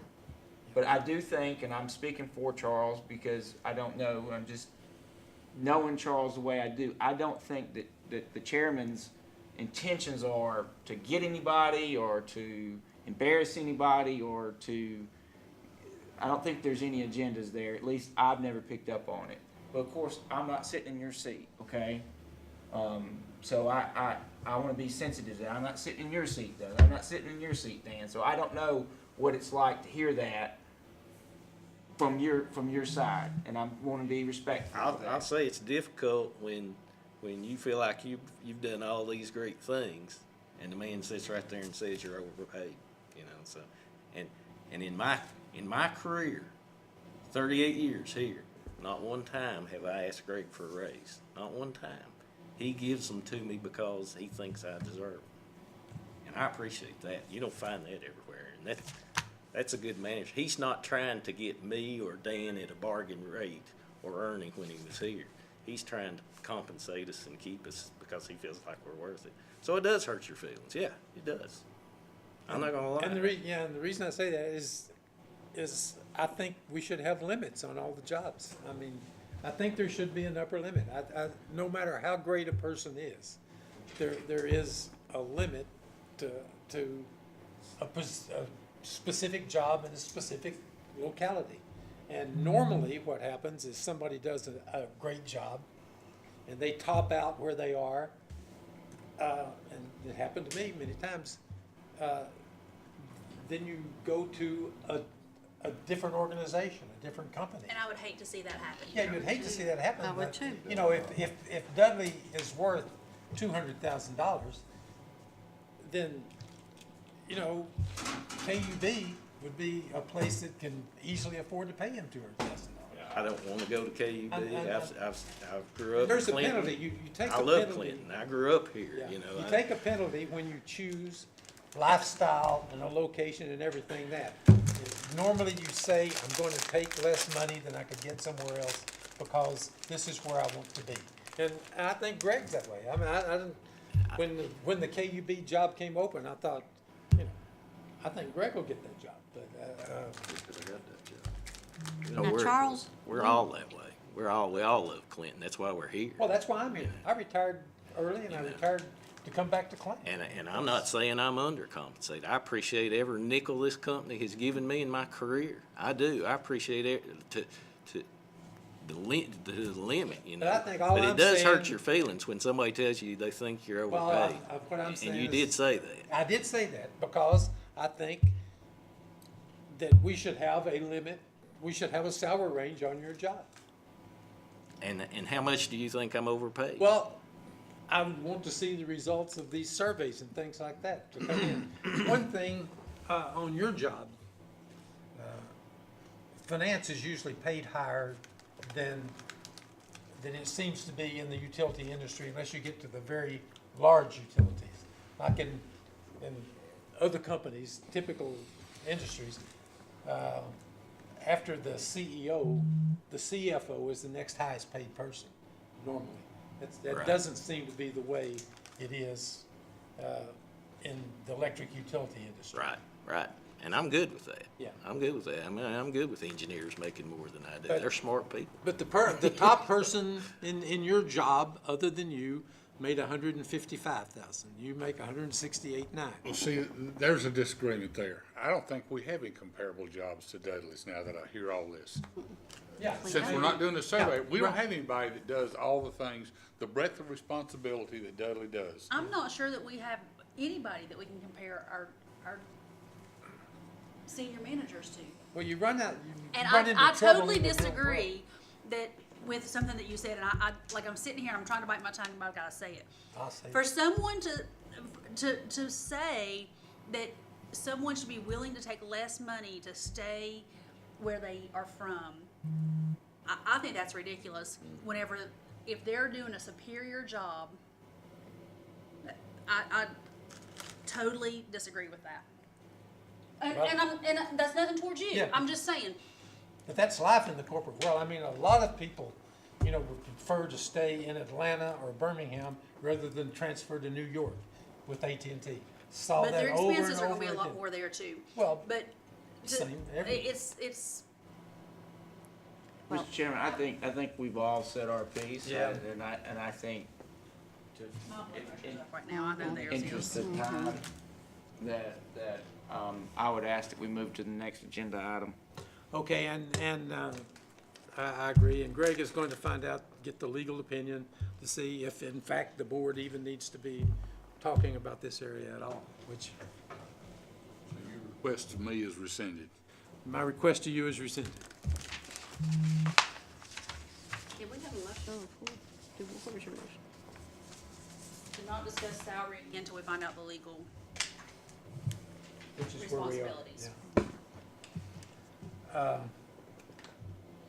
The next item on the agenda is also controversial, and that's the residential development. And once again, whether we like it or not, I get calls, questions, requests from the city, from chamber, from the planning commission, and from all other people saying that CUB needs to change policies to make it more attractive for developers to come in here to do residential development. And, you know, we saw a lot of it with the workshop that was out there. And they want to have another workshop to go into some of the other areas that are there. So this is a real item, and while we can say, and while we're truthful and objective in saying that, you know, our rates are low, our service is good and all that, on the other side of it, we have to say that our policies make it more difficult for developers to come in here and build new subdivisions, new complexes than other places, because developers choose to go to other areas where they have more flexibility and more options, I guess. Mr. Chairman, I disagree with that. I don't think that we have to say that we can make it more difficult than other utilities, because I don't think that that's the case at all. I think that you're being sold a bill of goods by a few developers, and they're in business to lower their cost. I mean, Mr. King, if you remember, I asked him if he did residential development, and he said no. He did one other, because they're into economic development, and that is industrial development, and that's an area where I have a skill set. And I know what they do, and there's so many players in that, and the whole idea is for them to maximize the incentives in order to build. But residential is not that way. Our policies line up almost exactly with other utilities, and with the exception of, I don't know, maybe one or two, and I'm just leaving that open because I don't know 154, but we are less restrictive than it would be. We would be more, our identification would be, we are less restrictive than it would be to say that we are more restrictive, and the cost that the developers have to do. So I just reject the fact that CUB, now the perception, I agree that there's a perception problem, but the reality of it is, I think that we are not at all. What specific things that they said, and that we talked about in the workshop. Sometimes CUB will not accept state standards, state minimums. No, we will not. That's true, and no other utility that I know of would do that either. You don't accept the minimum. That the state says that is the absolute minimum you can have. 1 degree to the left of that, you're illegal. So no, we don't never put, because safety trumps all of that. So we don't have SAG at the minimum, you know. There is or right away, where the state says you're right to the edge on that. No, we don't do the state minimums, nor do I know of other utilities. And I can go through, since Lenoir City was the one that they touted. Yeah, they championed that. I can go through line by line, and if you like, and I'll have that prepared for next month, and what they represented and what was misrepresented and false in that. So I can discredit all of that given the opportunity, but that, I think the perception for this board would be, we've been in business a long time. We're correct, and let them prove that we're not correct. But what I sense is that you think that we're not correct, and then I have to prove to you that we are. I've got these upfront cost and reimbursements, and I've got the tap fees queued up, because those were some of the things that you asked Yeah, about. that we want to understand, but go through the other things that they said. Water and sewer line assessments, easements should be a minimum of 15 feet. You know, we sit in here and. Of course, we talked about all of that last month too. So if you like for me to, and again, you need to understand, and I know that you do, and appreciate the fact that I am a key component down, and all of what you see here, I've got to put together. So I cannot sit and give you a detailed, granular understanding of every policy, but I will over time. And again, I've queued up these because apparently at one time these were at the top of the list, and that list seems to move depending on what we've discredited the rebates and things like that. Well, we never got to the rebates. Well, That's one of the things that we. I have that if you'd like for me to go Well, through we need to that. understand, because they want to talk about those at the next. And oftentimes, when the public, Mr. Chairman, challenges on some of this, since this is not your area of expertise and skill set, I suggest that the very first thing you do when all of these people talk to you about this and too hard for that, here's my card, send them to me. And then, when we talked about 400 feet for a manhole, Yeah. you know, then I could recommend, and I'll redline it, which I'm starting to do, redline some changes that I think that would be appropriate for the board to approve and how we represent what we do. But if you like, I'll go through this for you. Well, let's get to that after you address because you're talking about some of them. They said, and we seem to agree, that 400 would be an acceptable length, separation. We don't between have lanes. requests for 400, but if we did, we would be happy with 300. If there was a flat line with no curves, and the elevations. Do we have a policy says 300? Do we, they seem to think we have a policy that says 300 feet between manholes. That's what it says. But everything is depending on, and that's what I would show you gradually, but everything is depending on what the plat says. And if there was any portion where that was flat out and there was no obstructions and the depth didn't drop and there was no bends or no turns, then 300 feet would be fine. That's easy. Or 400 feet. Or 200 feet. Do you see? But, so our policy, you're saying we don't go by our own policies then? Ours is just, No, we do, Charles. And that's why I'm saying, every design and development is identified by what is actually in front of us. Our policy says in the conceptual stage, come in and let's talk about this with us before you get into the final design, and we can go through all that. And then if someone says, well, here's a straight line and I need 300 feet and you say 200 feet and there's no reason, well, we need to do just, then you've got a real issue where someone can come before the board and say, this is not working. But to your point, we'll be glad to put in and make that the maximum, any number you want, but it's all site-specific to the development. If it bends, you can't do 200 straight feet or 100 straight feet.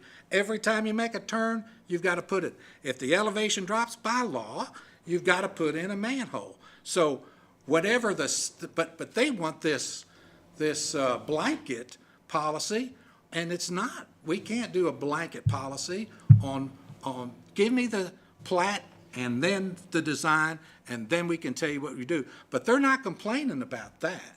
Do you see? And all they're doing is, in my opinion, is juicing it up in order to try to get concessions on waiving tap fees or real money concerns.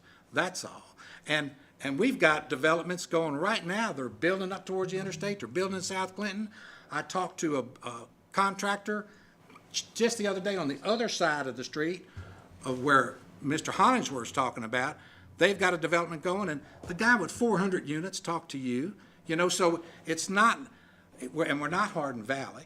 That's a true statement. And you yourself talked about, well, you got to make concessions for where you live.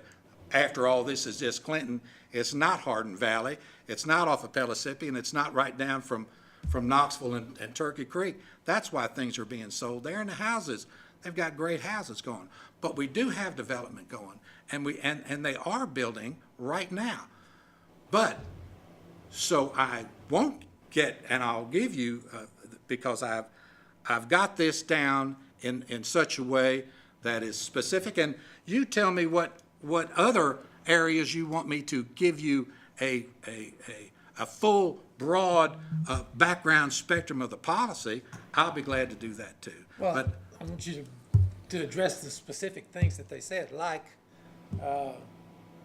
the developer being able to do the conduit and pull the, primary and secondary with a licensed electrical contractor. Okay. And we said that, fine with that, we said that last month.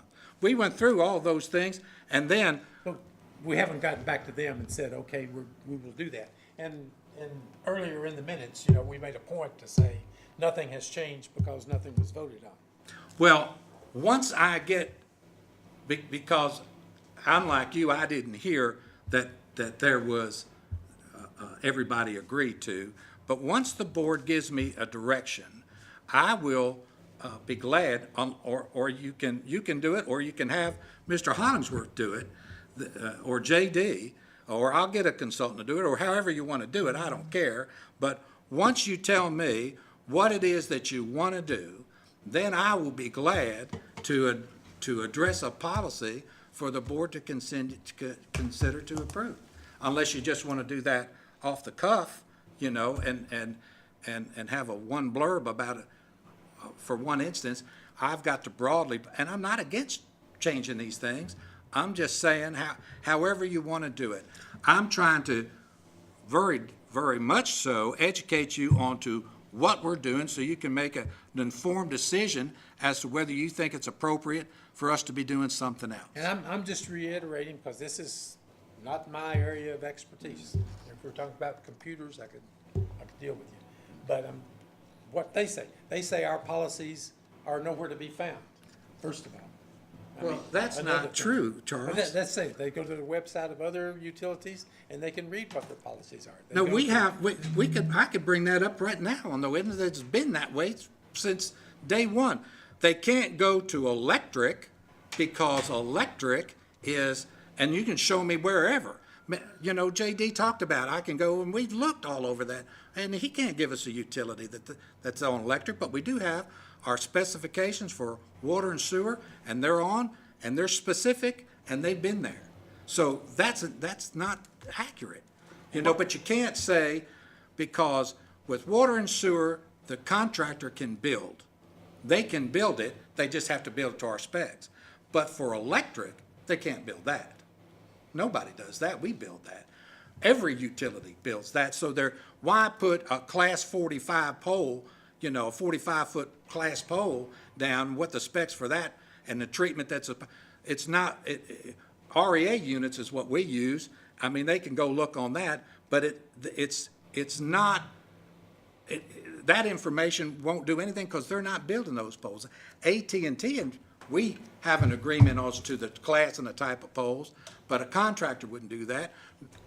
So those specifications are not necessary for electric, but they're all on there for water and sewer, and that's what everybody has on, water and sewer. Yeah, and And we do their too. opinion, or what they say, is that we do not have those specs online, and you're saying they are on We've our always website, had them they're online. We've always had them For online. water and sewer. For water and sewer, absolutely. I mean, you wanna see them? I can. No, I don't I can have to bring see them it. up. Bring them up, bring them up. I just, that's what I was looking for just now. Let me get this. And the big one on the conduit, you said that is a policy that we will change. We need, if it's so, we need to get that out to them, because that was one of the big things that they, Yes. What they want, Charles, is they want their contractor to do it. right. Right here, construction specifications, water and sewer utilities.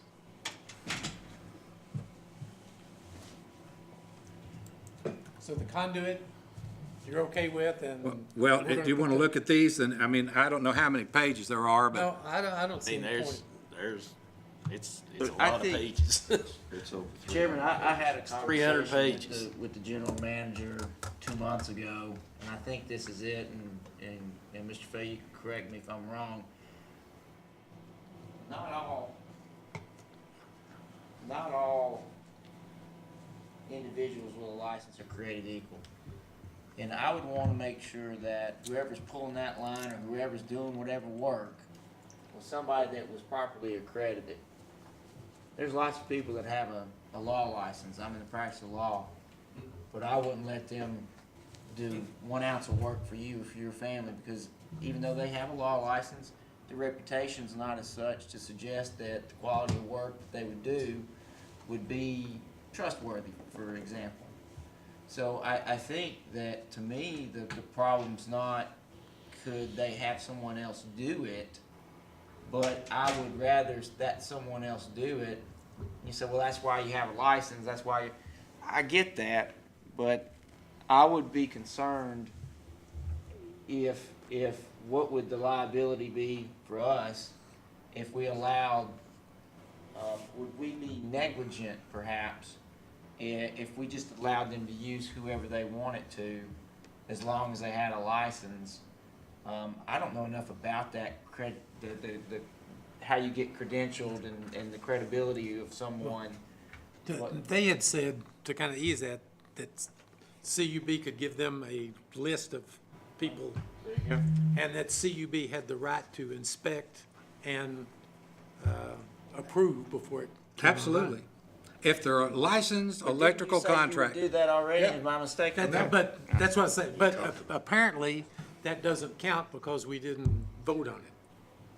Well, what about this? What if we said, we had a motion that, because if Greg has the authority to set salaries, I would assume he has authority to implement, because this is the Yeah. nitty gritty. Right. This is Yeah. the no kidding, no joke stuff that you guys do that we don't do, right?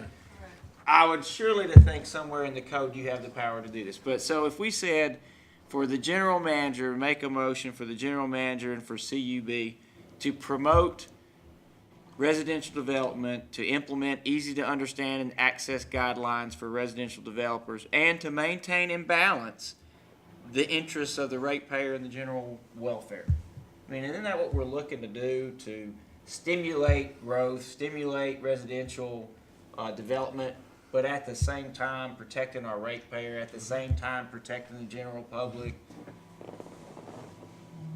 Wouldn't that give you the authority to? Absolutely. And what I can do is I can give you something to approve. Because I think it's important that we memorialize that in writing and that we can hand out, and I can do that. But understand, I have got reams of paper of things that were said and notes that Steve made and the burning issue moved every time we tried to answer that. We've answered a lot, and addressed a lot of these things. What I need, and if you give me that direction, I'll have back for you, because it's not like I'm unaware of all of the issues that were brought up. I will and I will redline what we have, and I will show what we recommend, the wording of that, and the ramifications for any change. Because I think a lot of it we're already doing, but we're not communicating that well. Right. That's the deal. So and how we communicate and how receptive we are. The thing about tap fees, I mean, that's to address that issue, and I think it's important, even though we're lower than anybody around, we don't even recover our cost on that. So I like the idea of the contractor for development putting in the tap, not tapping to our main, but they do all the construction, they leave it open, put the conduit in, stub it out ready for a meter for water and sewer, have all that lined in there, then we inspect it and then they cover it up. Then there is no fees associated with that. That would be better, because what we charge $450 for a tap, and it costs us $1,500 plus on the short side and over $2,000 on the long side. So if we say the cost of construction, you have to now get the contractor to put the tap in, we will actually save money by doing that instead of charging the $450. So I'm all over that. I think that's a great idea. Let me do some redlining for you and address some of these issues. And Charles, you can throw more out there, and I will come back to you next month saying, here's the recommended Something that we can vote on. something that you can vote on. And I would ask you, and I think that's a great idea, I don't know about everybody else, but to remember that we're the board and we are not the engineers, and you need to make it at a level that we can understand it, and, which is not be to, you know, I agree. put out a whole manual and I agree. underline the Oh, yeah, changes. yeah. But, and what I think, what I'd like to do too, perhaps, is, and I don't know, in the interest of promoting a robust discussion dialogue, we might have, a 30-minute workshop, it's open to the public, but perhaps, like for the city, when we have those workshops, it's open to the public, but we're not on camera. Anybody can come, they're welcome to, but we're not recorded, we're not on camera. And then we can roll into the meeting. So if that's something that pleases the chairman. That pleases me, and in fact, you know, I've been asked to do that by outside groups also, and I've committed that I would come to the board and see if we could set that up. I've talked to Rick Meredith and Scott and different people, and they have asked if January the 31st would be an okay date for the board to have such a workshop. Would that give you enough time? Well, if we could push it into February, because I can have it by next board meeting. Again, I mean, it's me, boys, I'm just saying, you know, and I am now, and have been, rolling wide open for what seems like a long, long time. It is to address all of the issues, you know, to do that job. It's gotta be reasonable. You're not gonna be able to address all the issues up front at the next board meeting, I don't think. I mean, there's so many things that have been discussed. We need suggestions on how we're gonna word those, but I think if you going keep back it to at a what high Zach level, you said, can do it. Is it not reasonable to have the workshop day before of our the next board, board yeah. meeting? Yes. Yeah. And that way, we're all on the That would same help me. page. Yeah. That would help me. It's 2 more weeks. That would help me. Well, And it's- again, what I can do is as I finish pieces of it, let me send it to you. Yeah. And that way you're not looking at it cold, in 30 minutes, you know, so as I finish a piece, and that way I can get your feedback in case, you know, you got, well, what about this? Or, you know, could we say it this way? I think that would be a great Yeah. idea. Let me remind everyone about the Sunshine Law, and please communicate through me as much as you can, or take the risk at your own peril. That's all I'm saying. I know some have a bigger value on that than others. Zach and I just spent 2 hours hearing that lecture and training this week. Good, good. I went to that class and I came back and brought up the state laws and read all them because I understand that also. It doesn't apply to, Nashville, I don't believe. What, are you facetious? No, I don't believe that our Tennessee, so John Reagan, Senator McNally, doesn't apply to them. Because they're talking all the time? Is my understanding. It only applies to us. Peons? Yes. So what I would like, and I don't even know if it needs to be a motion, but, you know, I will put it in a motion for our general manager to review current policies and procedures with the idea that we're going to promote residential development and easy understanding, access to guidelines, which apparently it's readable that it is already. And maintain, I think this is important because this is the proper balance. Maintain and balance the interests of the ratepayer and the general welfare. Because, you know, if you just say, hey, go promote residential development, well, with there has to come, you know, there's a purpose for all this, and it's safety. It's protecting the ratepayer. We're not gonna subsidize people, and I think that's where the balance has to be, and I think that's where probably some of our argument and disagreement with some of the developers is gonna be, is where is that balance? Where is the push and the pull, the give and the take? And I, for one, am not gonna give on anything that has to do with somebody's safety. Or, And can I add to what you just said, Zach? Sure. Because what we have on the website right now is water sewer policies. And what I would like to have added under electric is a blurb, a policy and procedure tab under electric, or however it's listed, I can't remember how it's listed in water sewer, but a blurb that says, any contractor interested in developing in the Clinton, in the Yeah, CUB residential, or call this CUB number. area, please call and schedule an Give them appointment. Greg's home phone. Yeah. We'll let Nancy take care of it. But, She would be great. you know, but let them know you're willing to work with them. It's not that there's not policies out there, they're just, it can't be one policy for the whole community. You have two different types of developers. One type is they are going to try to work every nickel that they can. In other words, they want to be advantaged. They're not comfortable with the column. They want more than everybody else. And then you got another type saying, well, this is how you work it, and we're just gonna work within that margin.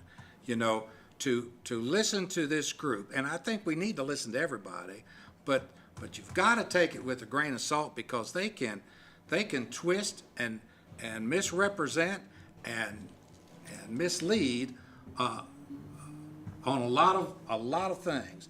And we untangled LCUB, we did untangle that, and there's no question that we are less expensive than they are, no question at all.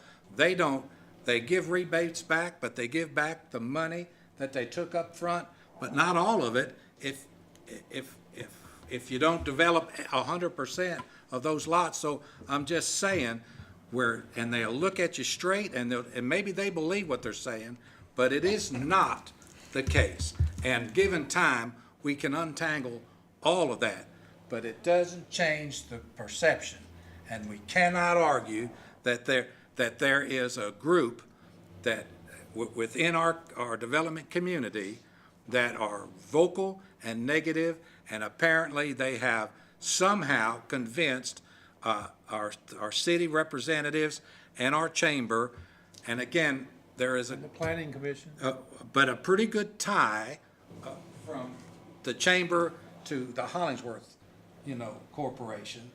Understand that, and I'm just saying, give us a fair shot, but let's just assume that we're not onerous, because we're not.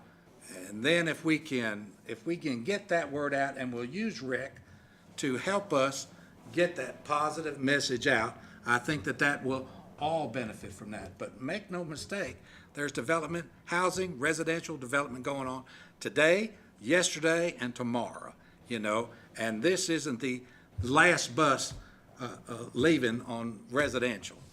But I hear what you're saying, and I'm very much up for that. Mr. Chairman, I have a motion that calls for a second. And Second. do you want to read the motion again, or, we have a second? I think yeah. we heard it. We have a motion and a second that Greg. And I want it Can we- as can we add- it is amended, because what I'm hearing was, there was a motion and it was amended by, Read the motion again as it now stands. Penny, I'll need your help to chime in there, okay? But for the general manager to review existing policy and procedure. Water and sewer, policy and sewer. procedure. Policy and procedure, in order to promote residential development, in order to implement easy-to-understand and access guidelines for residential developers and the public, while maintaining and promoting the interests of the ratepayers and the general welfare. And an additional tab under electric with something very similar, but not stating policy and procedure, please call With contact GM information. Yeah. to schedule an appointment to discuss guidelines For for development For specific development. Yeah, can you with safety at the forefront. Can you get something in there that indicates promotes residential development? Yeah, I said for the general manager to review existing policies and procedures in order to promote residential Yeah, okay. development. To implement easy-to-understand and access guidelines for both electric Where I can understand and it well. water and sewer, that would incorporate what you're talking about. And maintain and while maintaining and balancing, promoting, the interests of the ratepayers, the general public, and the general welfare. So we have this balancing act. Did you get that, Doug? Was that able to? I got it on tape, Thank you. because I can't write that fast. And in that way, my hope is we can say, hey, look, we're taking affirmative action. This board is directed, and, we have this in our to-do box, right? And we're doing it. But we're not doing it at the rate of sacrificing public safety or at the ratepayer. And I think that's fair. If I understood Mr. King correctly, and I think I have the right gentleman, once he came in and spoke with you all, he was very pleased overall. I mean, there were some things that he didn't agree on, but he said that overall he was pleased with the conversations that took place. Correct? Am I wrong? Yes, Okay. yes. That's right. But that's why I think another That's reason. why it needs to be in there. Yeah, and we need. Don't gripe about it if you're not willing to come and talk about it. But we agreed that we made some concessions, is one of the reasons he was pleased with it, is that we didn't vote on it, but we made concessions about a minimum Well, and I think easements and. this motion conduits. contemplates that Greg can do that. Yeah. I mean, not that he even needs this motion, in my opinion. But anyway, the motion's out there, it's Second. been amended, there's a second. Motion has been made and seconded. All those in favor signify by saying aye. Aye. All opposed? No. Motion passes. Can Could I add we- one more thing? Excuse me for interrupting. When we have this board meeting, I'd like to recommend that, in light of public perception that we're trying to improve and education of our public, let's not put a gag order on Greg this time. Let's let him talk and explain as things come up that he can do that with. Well, Greg would be the person presenting the, Well, I mean, questions from the public, because last time we were in Yeah. listening mode. Let's be a give and take conversation this time, because he might be able to clear up something with people here that they would leave saying, oh, I didn't know that. So let's give him an opportunity to do that. And I'll tell you, which I would really appreciate your support on, it's difficult to from the hip, try to give all of the ramifications, especially if it's a specific, they've had an issue, specific issue. If it's new or a what if, then give me time to research that so I can give a well-informed answer, because they are like, they're like that machine at the carnival where it pops up and you smack it down and then the other one pops up, because as soon as you start smacking that down, then they pop up with something else. Like we heard about that $2,500 per lot. We heard that was the biggest thing since Moses came down from Sinai. And once we explained to them why that wasn't working, then it was, yeah, but what about this and what about well, that? they still don't understand that one, and I don't either. And that's one of the things, when you cover what our policies are at a high level, that needs to be understood, because Well, nobody understands it. I've spent a long time working on these, and I know the hour's getting late, but it may be worthwhile in this workshop, and I can send you this, it would be worth my explanation, but those are the things that I address, the understandings, and this is comprehensive. This is upfront cost and reimbursements and rebates is what I addressed here. I also have another one on tap fees. So, I mean, I spent a long time trying to put a PowerPoint together in order to explain so you could see what we're doing, why we're doing it, how that matches up with other utilities, and then is there room for us to change anything? So, I know you don't want to do this tonight, but I'm just saying. Is that on the system? Can we get it? No, I just Oh. finished that at 506. But you can send, I can send it to you, both of them. Yeah. Why don't we have it yet? But to me, if we're gonna have developers come to a workshop meeting, and that's the stuff they're wanting to know about, to me, it's like, hey, we're having a workshop 5 o'clock this day, we're going over upfront cost and reimbursement rebates. Well, a workshop, like anything else, is like a board meeting, it is to educate the board, and then we can do a good job with the developers. There's nothing short of we're gonna give you something that I can say that's gonna make these folks happy, the ones that come. Yeah. Right. I mean, they're looking for But an it goes angle. back to sort of helping us educate people, Right, right? And right. change perception. That's right, that's And right. so, I feel very confident what we're doing, having spoke with you when some of these things were brought up. It looked to me like some of the issues were cherry picked. It seemed like, and I want to commend you for exercising. I took medication. That's right. I've never been so proud of you in the short time we've known each other. That was 3 gabapentin right I there. thought, wow, what tact and restraint and bearing. So then in the Marine Corps, we'd call that bearing. That was very good bearing. But it was, because I could tell, and not doing this day in, day out, it sounded to me like some of the things that were being presented were cherry picked. And it sounded to me like some of the information, and it's somebody that doesn't have background, that it just seemed like, now wait a second, so I commend you for handling We yourself want and to representing the be, board well. we want to be an aid in their development. Right. We want to be that. So how you present, it's a tone. It's the tone. The tone ought to be an up tone, not a down tone. Why are you in here? Do you say, we want it to be, well, I'm glad you're here. How can we help you make the best decisions that are cost effective within the rules and regulations that we have to have? You say, why do we have easements? We don't need a 15-foot easement or a 20-foot easement on interlot lines that we're never going to have anything going down at all. That way you can get to the 5-foot if you need to do that. But that's site specific. But we sound good here, but then they tell you war stories where it's not that way, Yeah. where we demand Yeah, they do. a gravel road that goes between places where, Well, Where- now where a that person is could walk- site specific, Yeah. do you see? And that's what I'm not going to address. Do you see?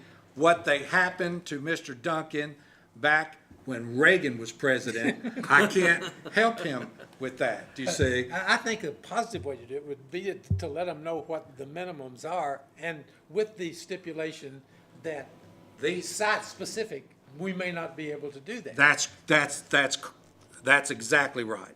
That's what to me would make the most sense is if they have an issue when they're out trying to build and they come to me and I cannot resolve it and they think that it requires a policy change, then they can come to the board and I'm fully vetted and I can vet you on what the issues are.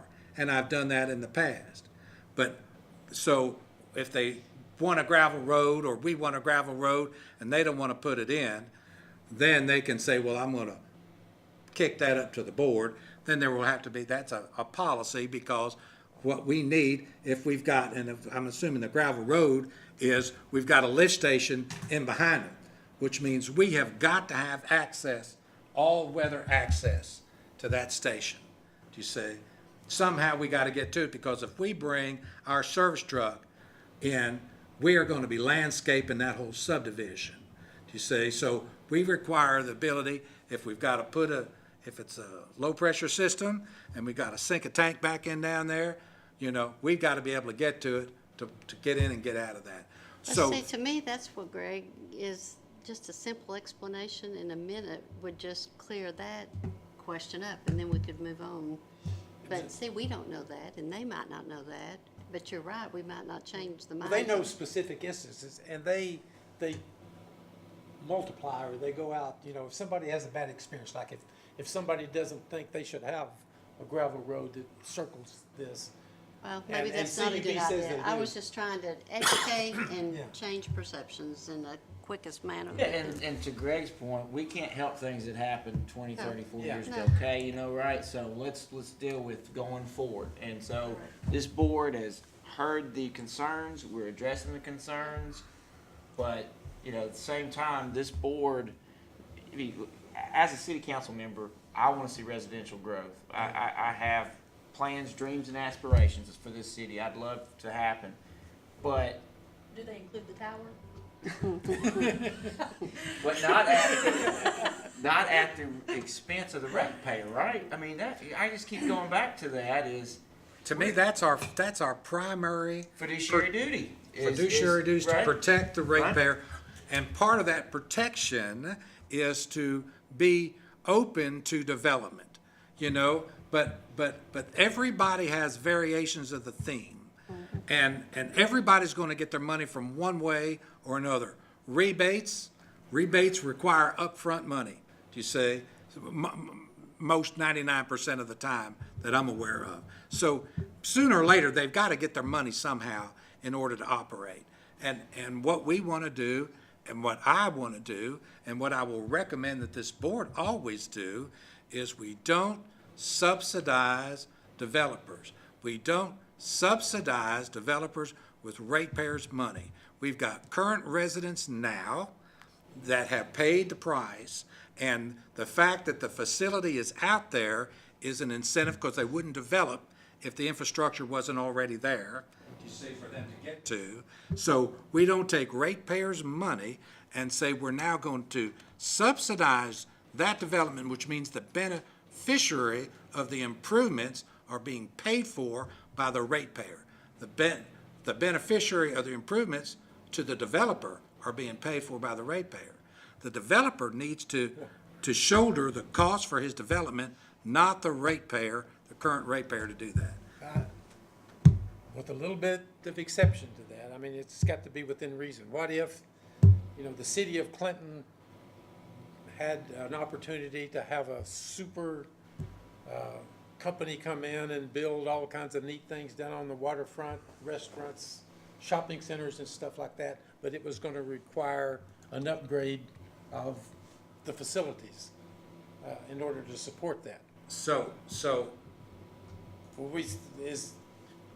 And the city came to us and said, will you expand your network? and we'll say, yes, and maybe we can get a grant for that. But let me show you this slide here. The News Sentinel, this I got out of the News Sentinel. Jellicoe, Tennessee, the state built a $12.4 million interchange for Mike Ross, Rarity, Mountain, and Campbell County. Oh, yeah, that's. No homes have been built, and a trio of the firms are in bankruptcy. The preliminary engineering costs were $736,000. $240,000 was in local money. Mr. Ross bought 4,600 acres for $700,000. That's about $150 an acre.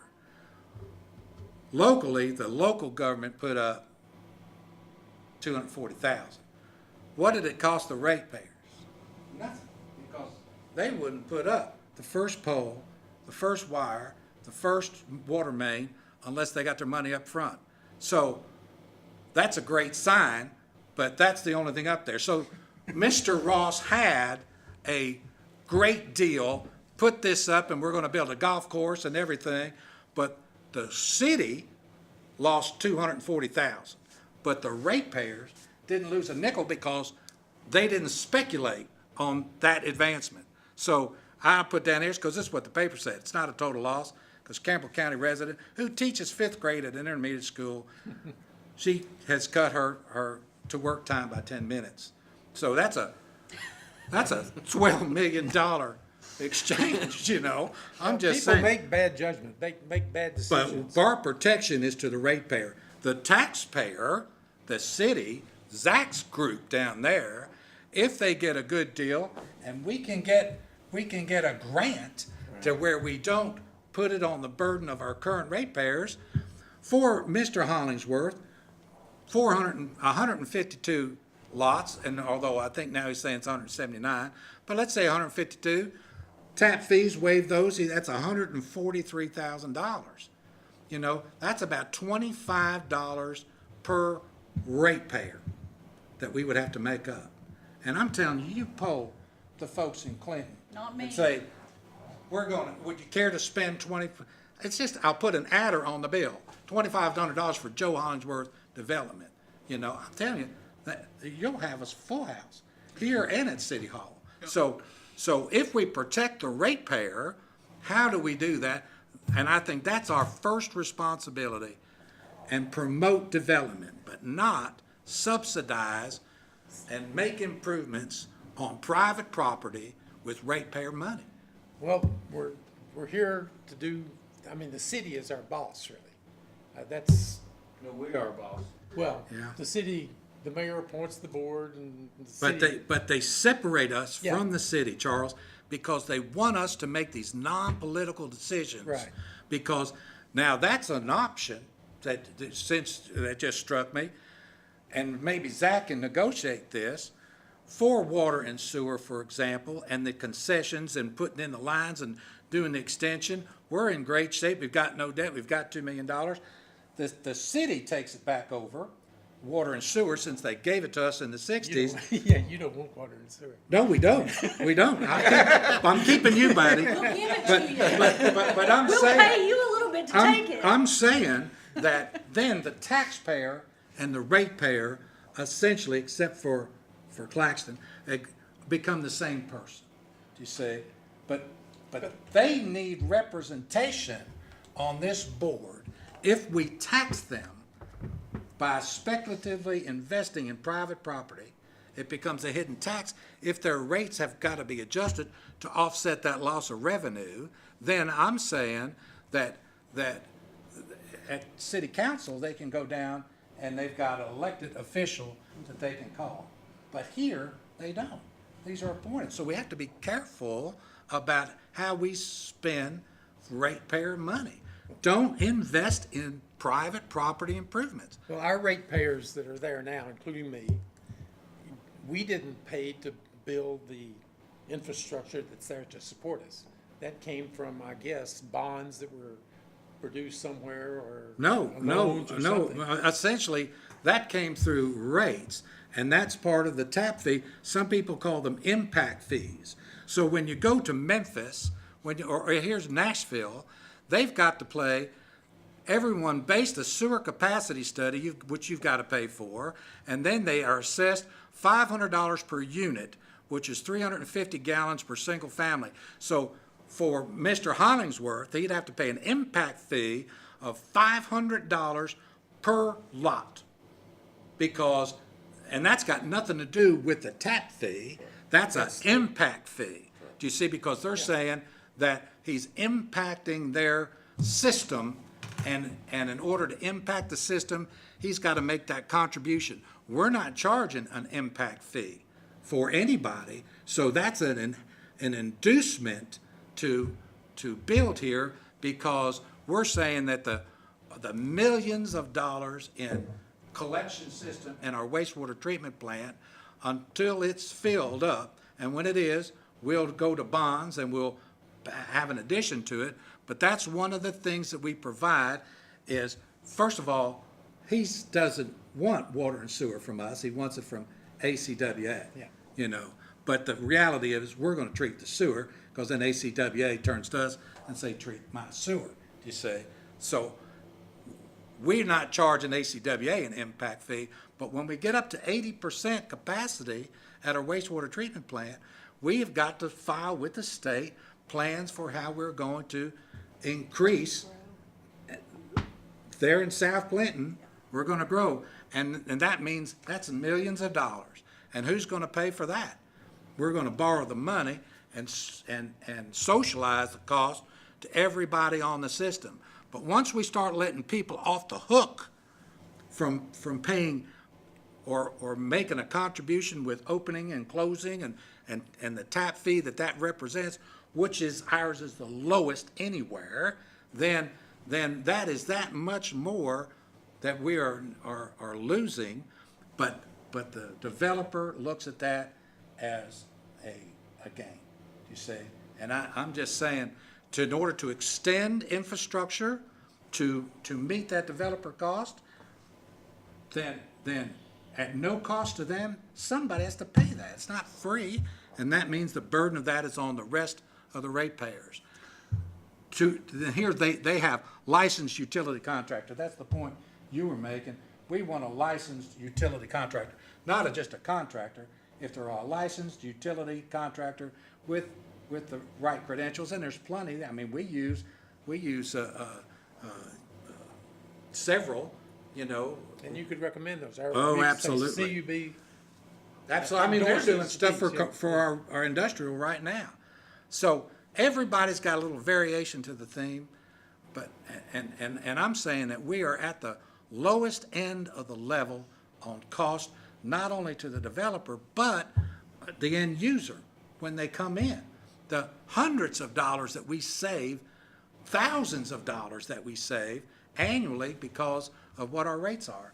And Mr. King and Mr. Hollingsworth chided me for having low rates.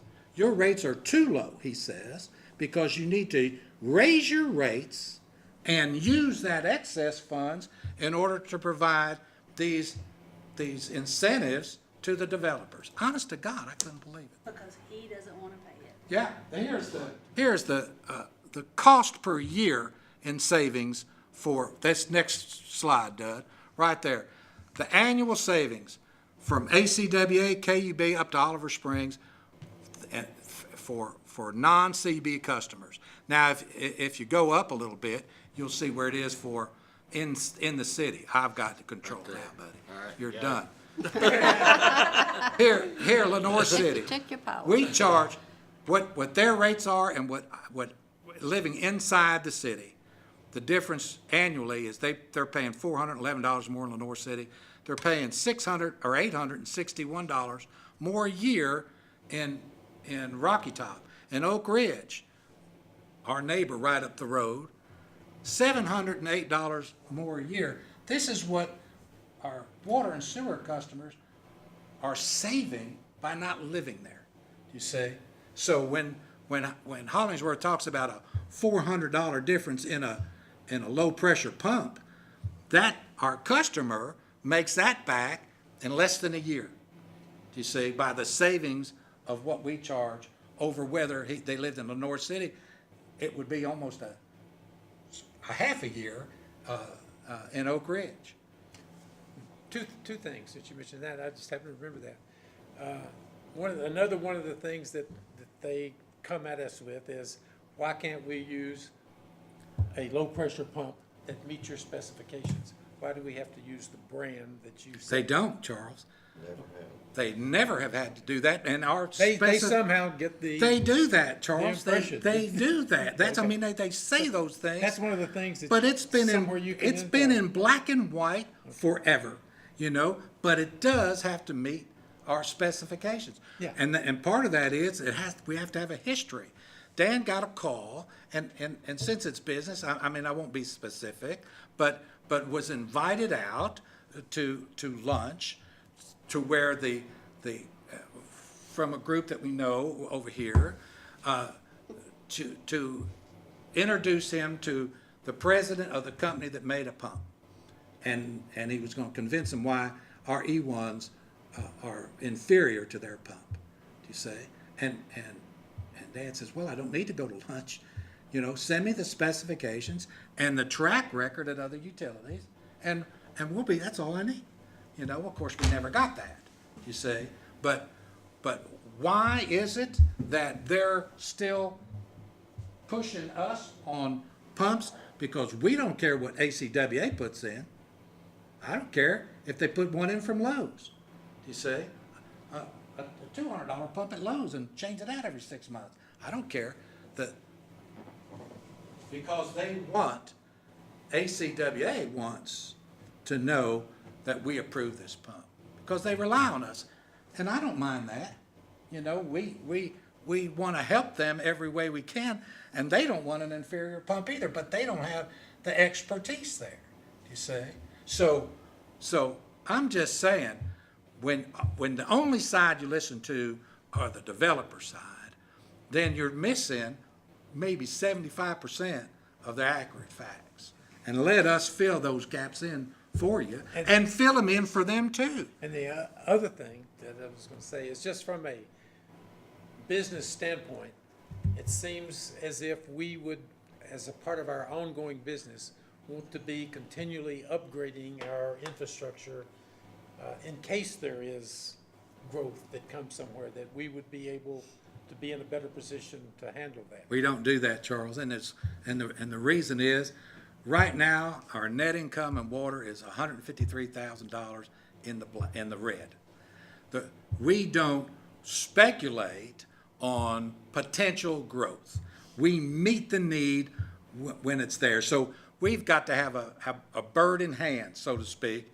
When the I-75 Industrial Park, when working with the city, we say we have a need there, and they won't come unless we can meet their need of sewer there. And what I did is I immediately went out and got grant money, not ratepayer money. But we are doing that. You're just doing it with grant money rather than. No, ratepayer money. what you said is in anticipation of growth, I'm saying bird in hand, we have to have confirmed growth. Do you say there has to be, the need has to already, it's demand driven. It has to be there, and we don't have sufficient facility to serve it. Then we talk about what improvements capital improvements need to be made in order to meet the demand already there. We don't say, well, let's just run a line out to Dutch Valley because that's beautiful out there, and somebody might put a subdivision out there. But And if we build it, they will come. You see, we don't do that. We don't do that. But if you know a city is growing, I don't know, if it were growing at 3% per year, wouldn't you think that you would have to be increasing your capacity at 3% per year to? Well, we do. We do a 5-year window. We do a study on that. So, and we look at improvements in the infrastructure. How many times have we upgraded Kmart? We got Taylor Station. All those big dollar items that you see are the result of growth. Do you see? And we don't wait until we don't have enough. That's part of this 80% rule that we look at. When we see 80% capacity, we start thinking about how are we going to make a difference. But we do improve our facilities all the time, and we do it on a phase. That's why you all get tired of hearing phase 1, phase 2, phase 3, because I make contributions every year to improvements. We're still phasing the contributions because I want all the galvanized out of South Clinton, the old FUD system. I want galvanized out of there, and I want galvanized out of our whole system because they weep. You see, they're not good. Well, I think So- we're saying the same thing. So you are doing that. You're improving on an ongoing basis. I'm maintaining the system. I'm not extending the Well, every system. time, it seems like every time we replace something old, whether these lines going across the mountain or Well, now- downtown, we put in something that has a higher capacity. Yes, that's right. And we do studies on that too. I thought we were talking water and sewer, Well, but, either but, one. but with I'm- electric, we absolutely do that. Yeah. Well, why, Same thing downtown, we replaced the mains in Broad Street, they were 6-inch, we put in 8-inch. yeah, see, so that's, The reason why there is, when that development, that residential development in Miller Road, when they develop 179 lots, all they gotta do is take it a couple of 100 feet and tie it to a pump station that has the capacity. They don't have to wait on that, it's already built into that pump station. And Does it- that save them money? They tie in right there. yeah. It's, Well, I it's, think we're it's, saying the same. it's 10 miles to the wastewater plant. They don't have to add anything to that pipe. They don't have to add anything when it gets to the wastewater And plant. that's a good thing. Because That's it an absolutely is. incentive. I don't hear that from them, though. Because if we did, we would charge them.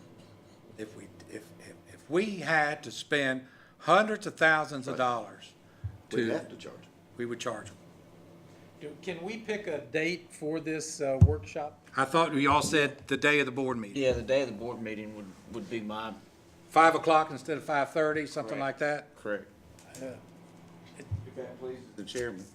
Well, I just warn people, it's probably, you're not going to be able to get through it in 30 minutes. I mean, it's going to be a long day because Well, how I've does the city heard. do that? Does the city not cut it off in 30 minutes?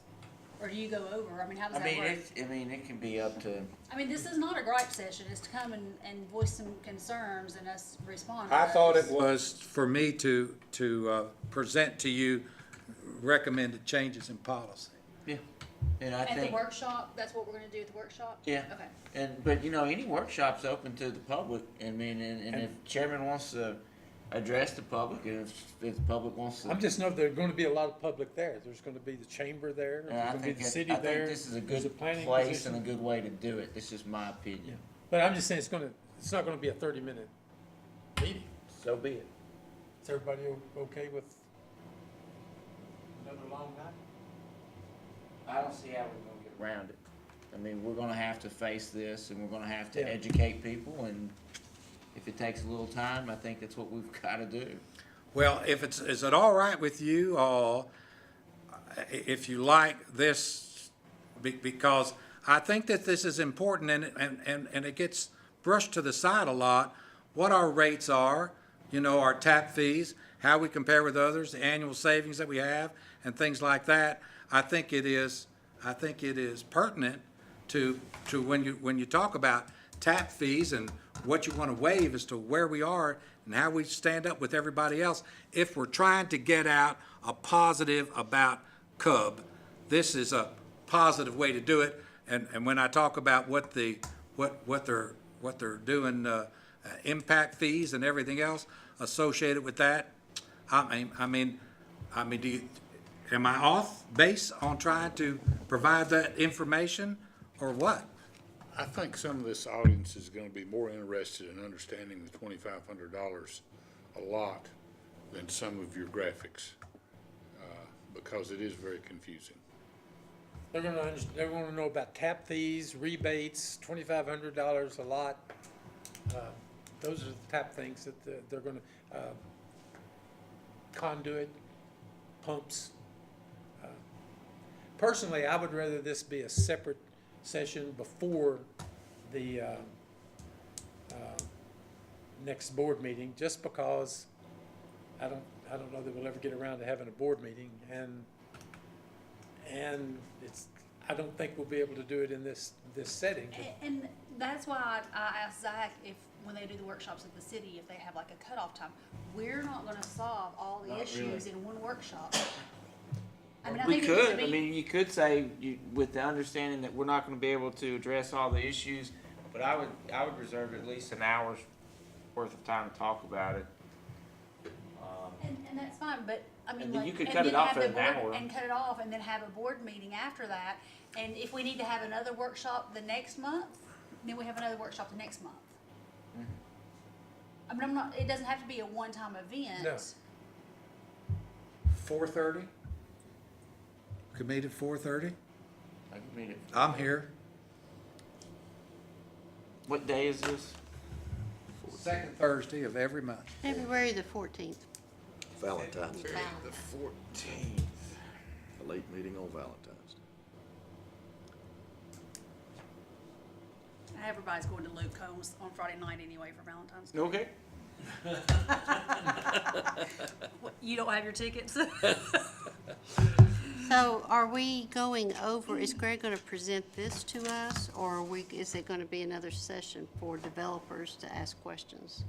That was my confusion, exactly what, and it sounds What's like the Greg's agenda for that presenting it. now? I thought I was going to try to identify some of these issues and then give a response on how I think it's a good response, and I'll send you this and other stuff that I have, and then you can, if I'm missing something, I'll try to tweak it, so when we get to the 4:30 meeting, you won't be surprised on anything you see, and you'll see specifics of what I recommend verbiage is for policy clarifications. Yeah. And then I'd also, in my mind, I think it would be a perfect time to allow the general manager to respond to any specific questions. If over anything that's been covered, if a developer has a specific question about the information that is being presented, give Greg the opportunity to respond in a kind and compassionate and tactful way. No. And Ken, concise. no, I tell you, you cannot put, But Greg, you said this before, you can't always answer those questions, right? yes. And you need to reserve the right to say, that's a good question, Mr. Developer, please see me after the meeting. Great. Schedule a time and Great. I will talk to you. great, that's great. It's only appropriate. But if you do have the opportunity to say, yes, but for, and you can Yes. correct them. Which we want to do, and again, believe me, my desire is and always has been to set a positive tone with anybody doing business here at Cub. I mean, that's what we want, that's the way we want to present it. But I don't respond well when I'm attacked by anybody, just so you'll know. That's just the way I am, that no matter what promises I make, I can't help you with that, you know? Greg, could I suggest that you offer to this audience your statements about the new way we're gonna do this or that, or these issues, and then ask the audience, is there anything left that you're still concerned about, don't know the answer to? Well, I can, I don't think this is what they wanna hear. I understand that. What I want to do is please my board, and what I want to do is educate my board. I'm not going to be like a bull being led by these developers, into whatever field that they want to go. That is not. But you can't look at them as the enemy. I don't, and I've never said that I do, but I'm just saying, when I'm sitting here on Crossfire, and now, what about this, and what about that, and what about this, and what about that, and I did this, and now they're into areas. Hearsay and- That's and right. Can't prove and. I'm saying, let's go, if I can, the issues which we offered our community an opportunity to raise issues. Now we're going to address the issues that were raised, and if there's any additional issues, you're going to have to give me time to digest exactly what it is that they're asking for and what their gripe is, and I will not be prepared to give rapid-fire responses Right. unless it's just an easy softball. That's kind of fine. thing. I just, if we have a perception to beat, we have to understand the issues. So if they have other ones that we haven't They can covered, raise those they need to and just give make me sure we- time yeah. because, and I know you won't believe this, but there are times when my mouth engages before my brain. You see, and We all have sometimes, that brain. sometimes, telling me that at the Christmas party. who was? Nancy. Sweet Nancy. So I'm saying, I want to make sure that I respond with factual, correct as information as I possibly can. So other than what we're going to have on the docket, on the agenda, any additional or variations to that theme, I'm going to say, great, give us a chance to digest that. Let me make sure that I respond appropriately back to you. I agree. That's no problem. And Mr. Chairman, for me, sort of when I think about this issue, I've been asked for concessions by certain developers that I don't understand what I'm conceding, right? And I would look to the general manager and I would look for management to explain to me some of that, what does that mean? What does it mean to the ratepayer? What does it mean for the general public? Why do we have these particular concessions that are seeking to be conceded? And I don't know, and then is it reasonable, And I think what this board may find itself in a position where we have to decide, do we feel that it's reasonable? And if the general manager can provide that education, because I don't know, and I'm gonna tend to lean on Greg's opinions, and more so than perhaps somebody that I don't know, and they're giving me Well, information. they have a that- vested interest on their side. Right, so we gotta weigh that. And I don't know that they're ever gonna be happy unless we just say, oh, you're right, we're wrong, just have at it. What I, you know, again, I'm just pro Clinton, really, in this whole thing. Well, I I think would- we I would all hate- are. I would I think hate to see everybody's- somebody say, you know, we've talked to you, and I'm not gonna put this complex here, I'm gonna move down and put it in Lenore City or something like that, because you're too hard to deal with. That's the only thing that, you know, I would, whatever we do, I would hope that we get across the impression to people that we are reasonable, that we want them here, and that we'll work with them, using all of the conditions that you laid forth in your. Sure. And I would say the caveat with that for me would be, then if it comes at the risk of the public, then you can take that development to Lenore City. Yeah. Because, you know, we never can do something, in my opinion. Yeah, we need to promote growth, that's wonderful. But when we think about what our charge and what our duty is, who do we owe the duty to? You know, we owe that duty to the ratepayer. And we can't, you know, every decision we make has to be viewed through the lens of how does this further the interests of those ratepayers. The city of Clinton needs to worry about growth and stuff, and we need to be a part of that Right. discussion, right? They need to be able to use us to But, say but, this but, is. but the responsibility for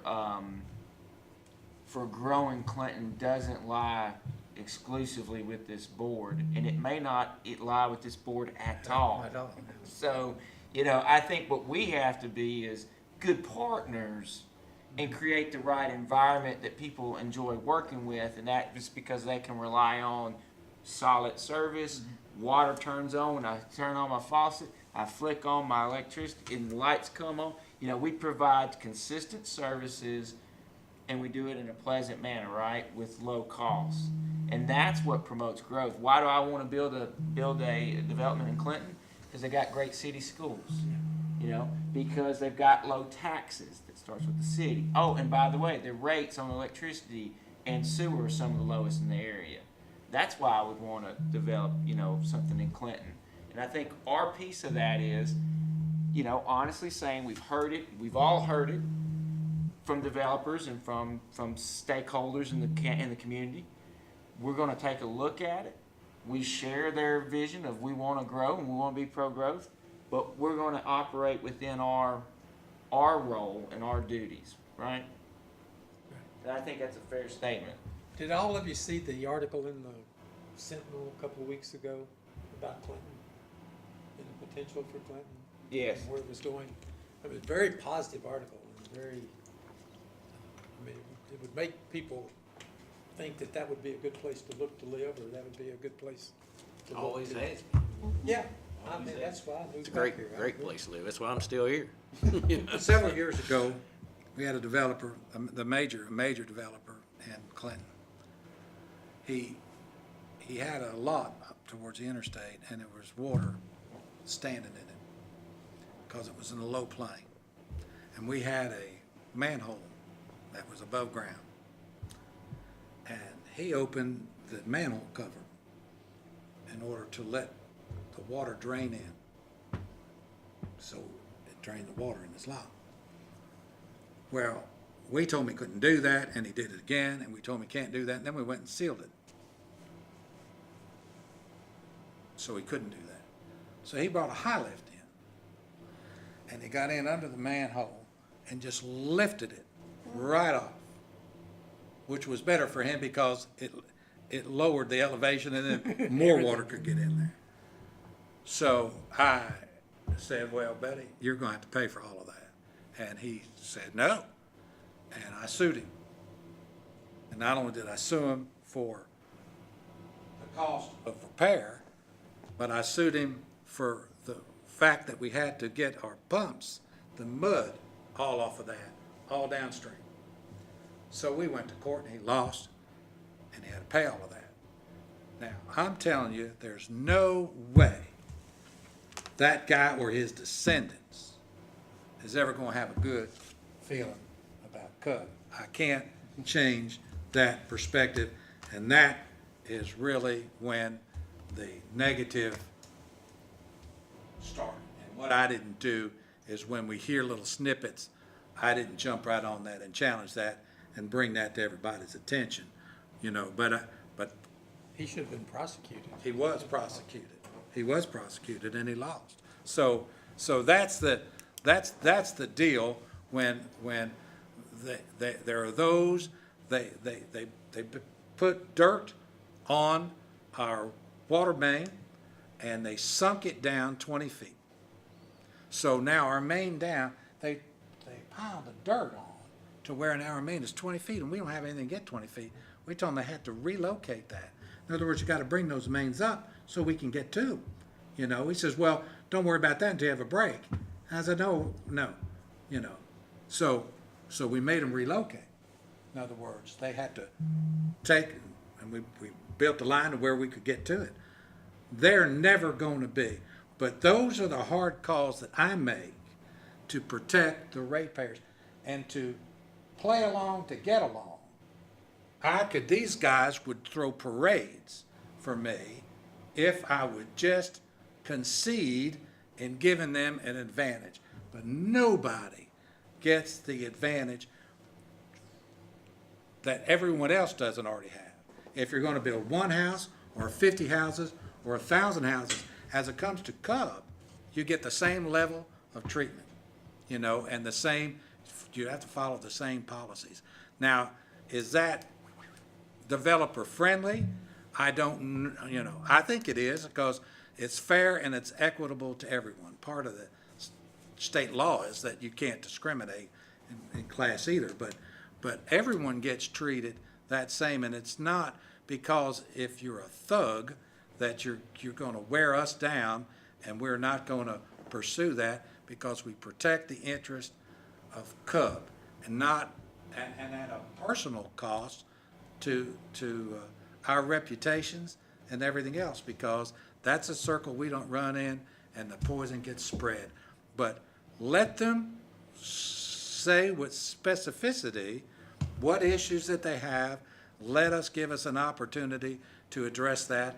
And if we're wrong in our understanding or our application of the policy, or we need to revisit, as we should all the time, periodically anyway, what can we do better, or what can we clarify, or what is it that's going to help with the perception, at least get the factual information out, and we'll do that. Another, people just bring up specifics all the time. And one I heard was Blockhouse Valley Road. A guy had apparently built some houses down there over the years. They hook them up and everything's fine. And he says he was told you can't build anymore. If you build another house, you will have to pay for upgrading the sewer lines down there because we're at capacity. Now, it sounds like that person is going to be treated differently than the person who built the house before him. No, if there's capacity, that's why we don't assess an impact fee. If we assessed everyone an impact fee, then everybody would pay the same upfront. So there is an argument that an impact fee is an appropriate fee. But we're saying, who needs to pay for the expansion if you are developing? So these become an advantage to you. Do you know anything about that?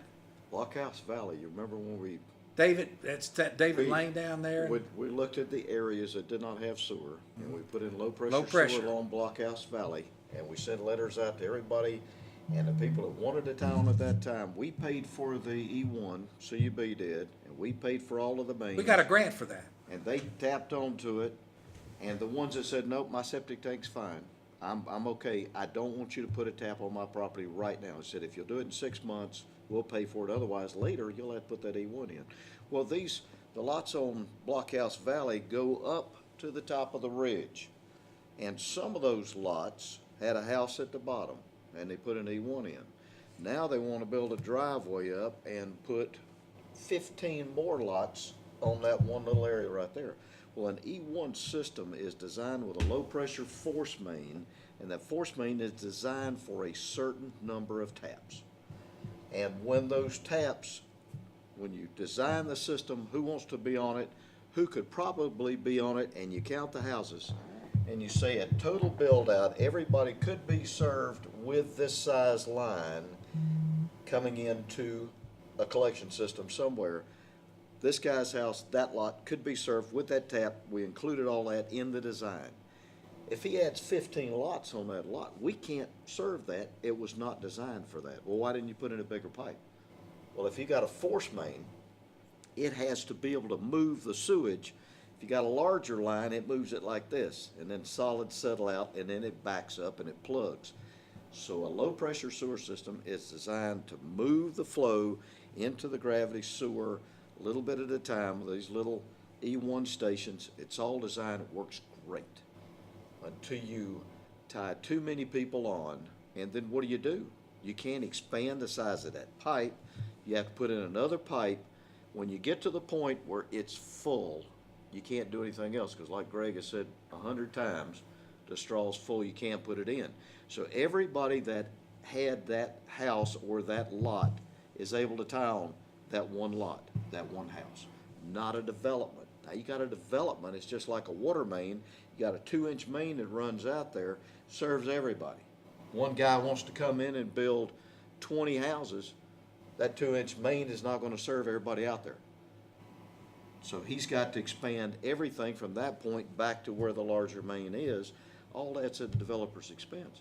If we put a 6-inch main out there to begin with, and it only serves 6 houses, that main, that water sits in that line so long that it starts to get, oh, we've got mains that have been extended out for development. We go out and blow them off and waste thousands and thousands of gallons just to sweeten up that water in that line. So everybody on that main has fresh water every time they turn it on. So the sewer system designed, the water main system designed to serve those residents that wanted at the time it was extended. And then when somebody else comes in at the end of it and needs it enlarged, they need to pay for all that, because these guys have already paid for their part. Everything that was needed was put in, they paid for it. Now, the next guy that comes and says, I want development on the end, he's got to extend the system out to that. Doesn't have to pay for the water plant, doesn't have to pay for the lines up to that point, but wherever it was neck down just to serve a few, and he's got to take a 6-inch down, say he wants a fire hydrant, it's got to be a 6-inch main, he's got to upgrade that. That only serves his development. Let me say, the old golf course, what's the name of that? Mountain Hill. Mountain Hill area there. 9-hole, uh-huh. The 9-hole golf course. We had an opportunity to buy lots down there because we were looking where to build. And I think at that time they were being sold for like $2,000 a lot because sewer was not available. We built in Westwood and from the Barry Justice edition. And I remember Mark and I, we split a lot, and he bought 1.5 and I bought 1.5. But I remember from my one lot, not the half a lot, but I think I was 19 or 20,000 I paid for that lot. Now, the reason I paid 20,000, because where it is, I like Westwood, but also it had sewer there, already there. So now you got a guy on Blockhouse Valley, like he bought 4,000 acres for $151 an acre. But he bought these lots. Now he wants to develop them. And are they worth more with sewer available or not? Well, when he bought them, sewer was not available, and it's still not available. If he wants to make sewer available, then he has to pay the difference, which is why I paid $20,000 for my lot. Right. And I don't know what he paid for his. But I gotta think, not much on the ridge.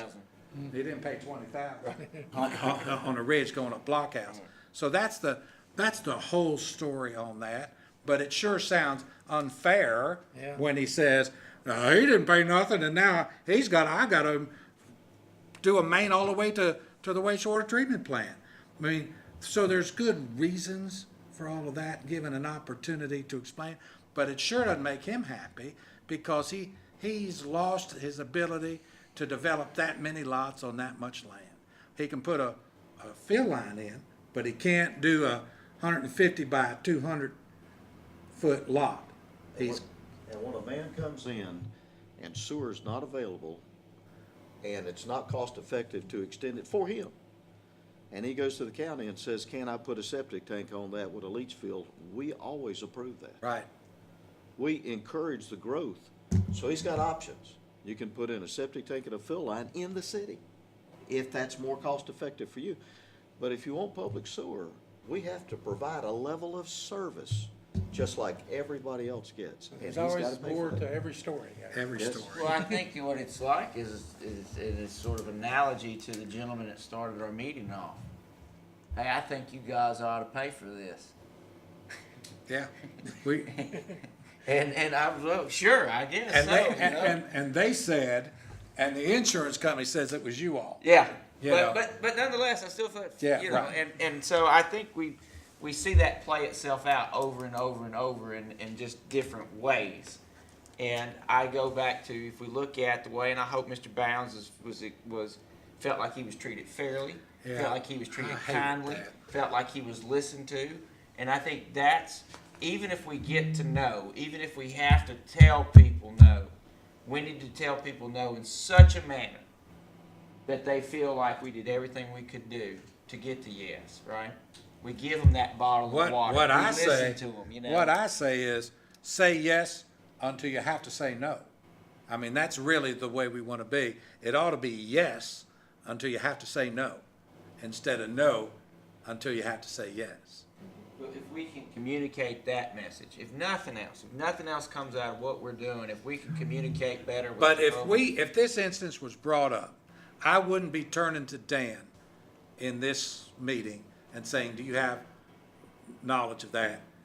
I would take that as a separate issue, because that's when we're gonna get tripped up as we're trying to shoot from the hip No, and agreed. memory. Agreed, 100%, and I would hope that's what you do, because it's much more appropriate to meet with those people one-on-one, offline, and handle those. Because it's really not a policy, it's an issue, it's a specific issue that's site-specific. Yep. Exactly right. Well, there's gonna be,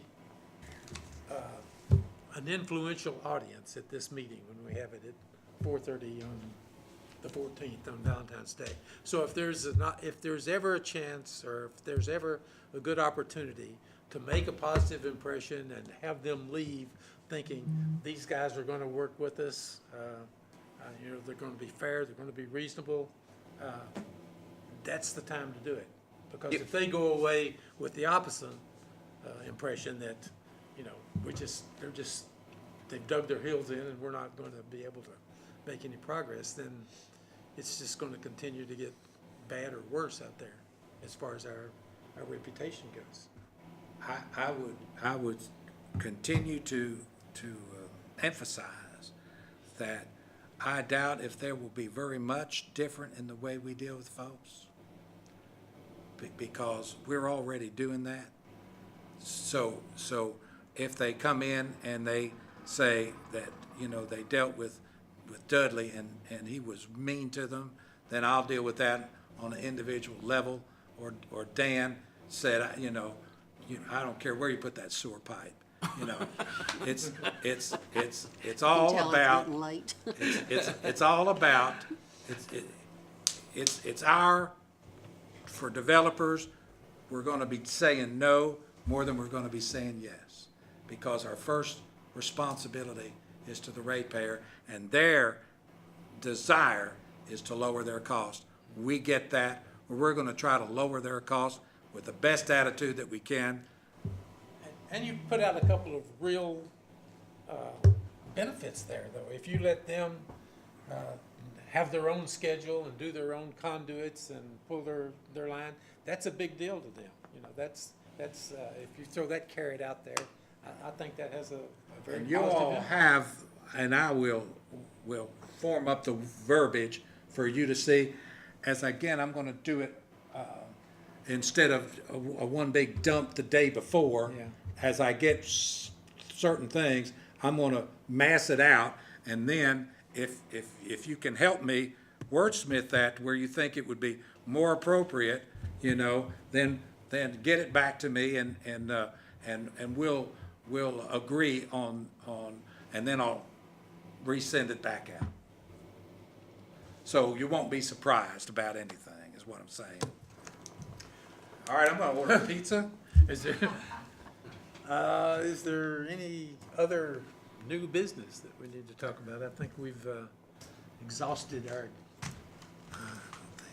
existing If business. it is, you guys are gonna have to talk about it by yourself, cause You have anything else, Steve? No, I gotta ask Greg a question, but it can be after the meeting. All right, let me just say, because you asked me about water and sewer plant tours, any weekday at any time, we suggest on non-rainy days preferred. But anytime you want to go, because it's not going to be like a GI inspection, you know, you're just welcome anytime you want to come. Just give how me a much day, time is involved? just a day. Well, as much time as you want, you know, I mean, well, you can do the wastewater treatment plant one time, and do the water plant another time, you know. Just give us a date, and I'll make sure that I've got Dan available, and we'll be good to go. Always glad to tour you around the plants. We're proud of them, so. Yeah, and I'd like to understand what you do a little bit more than that. But we operate on a budget.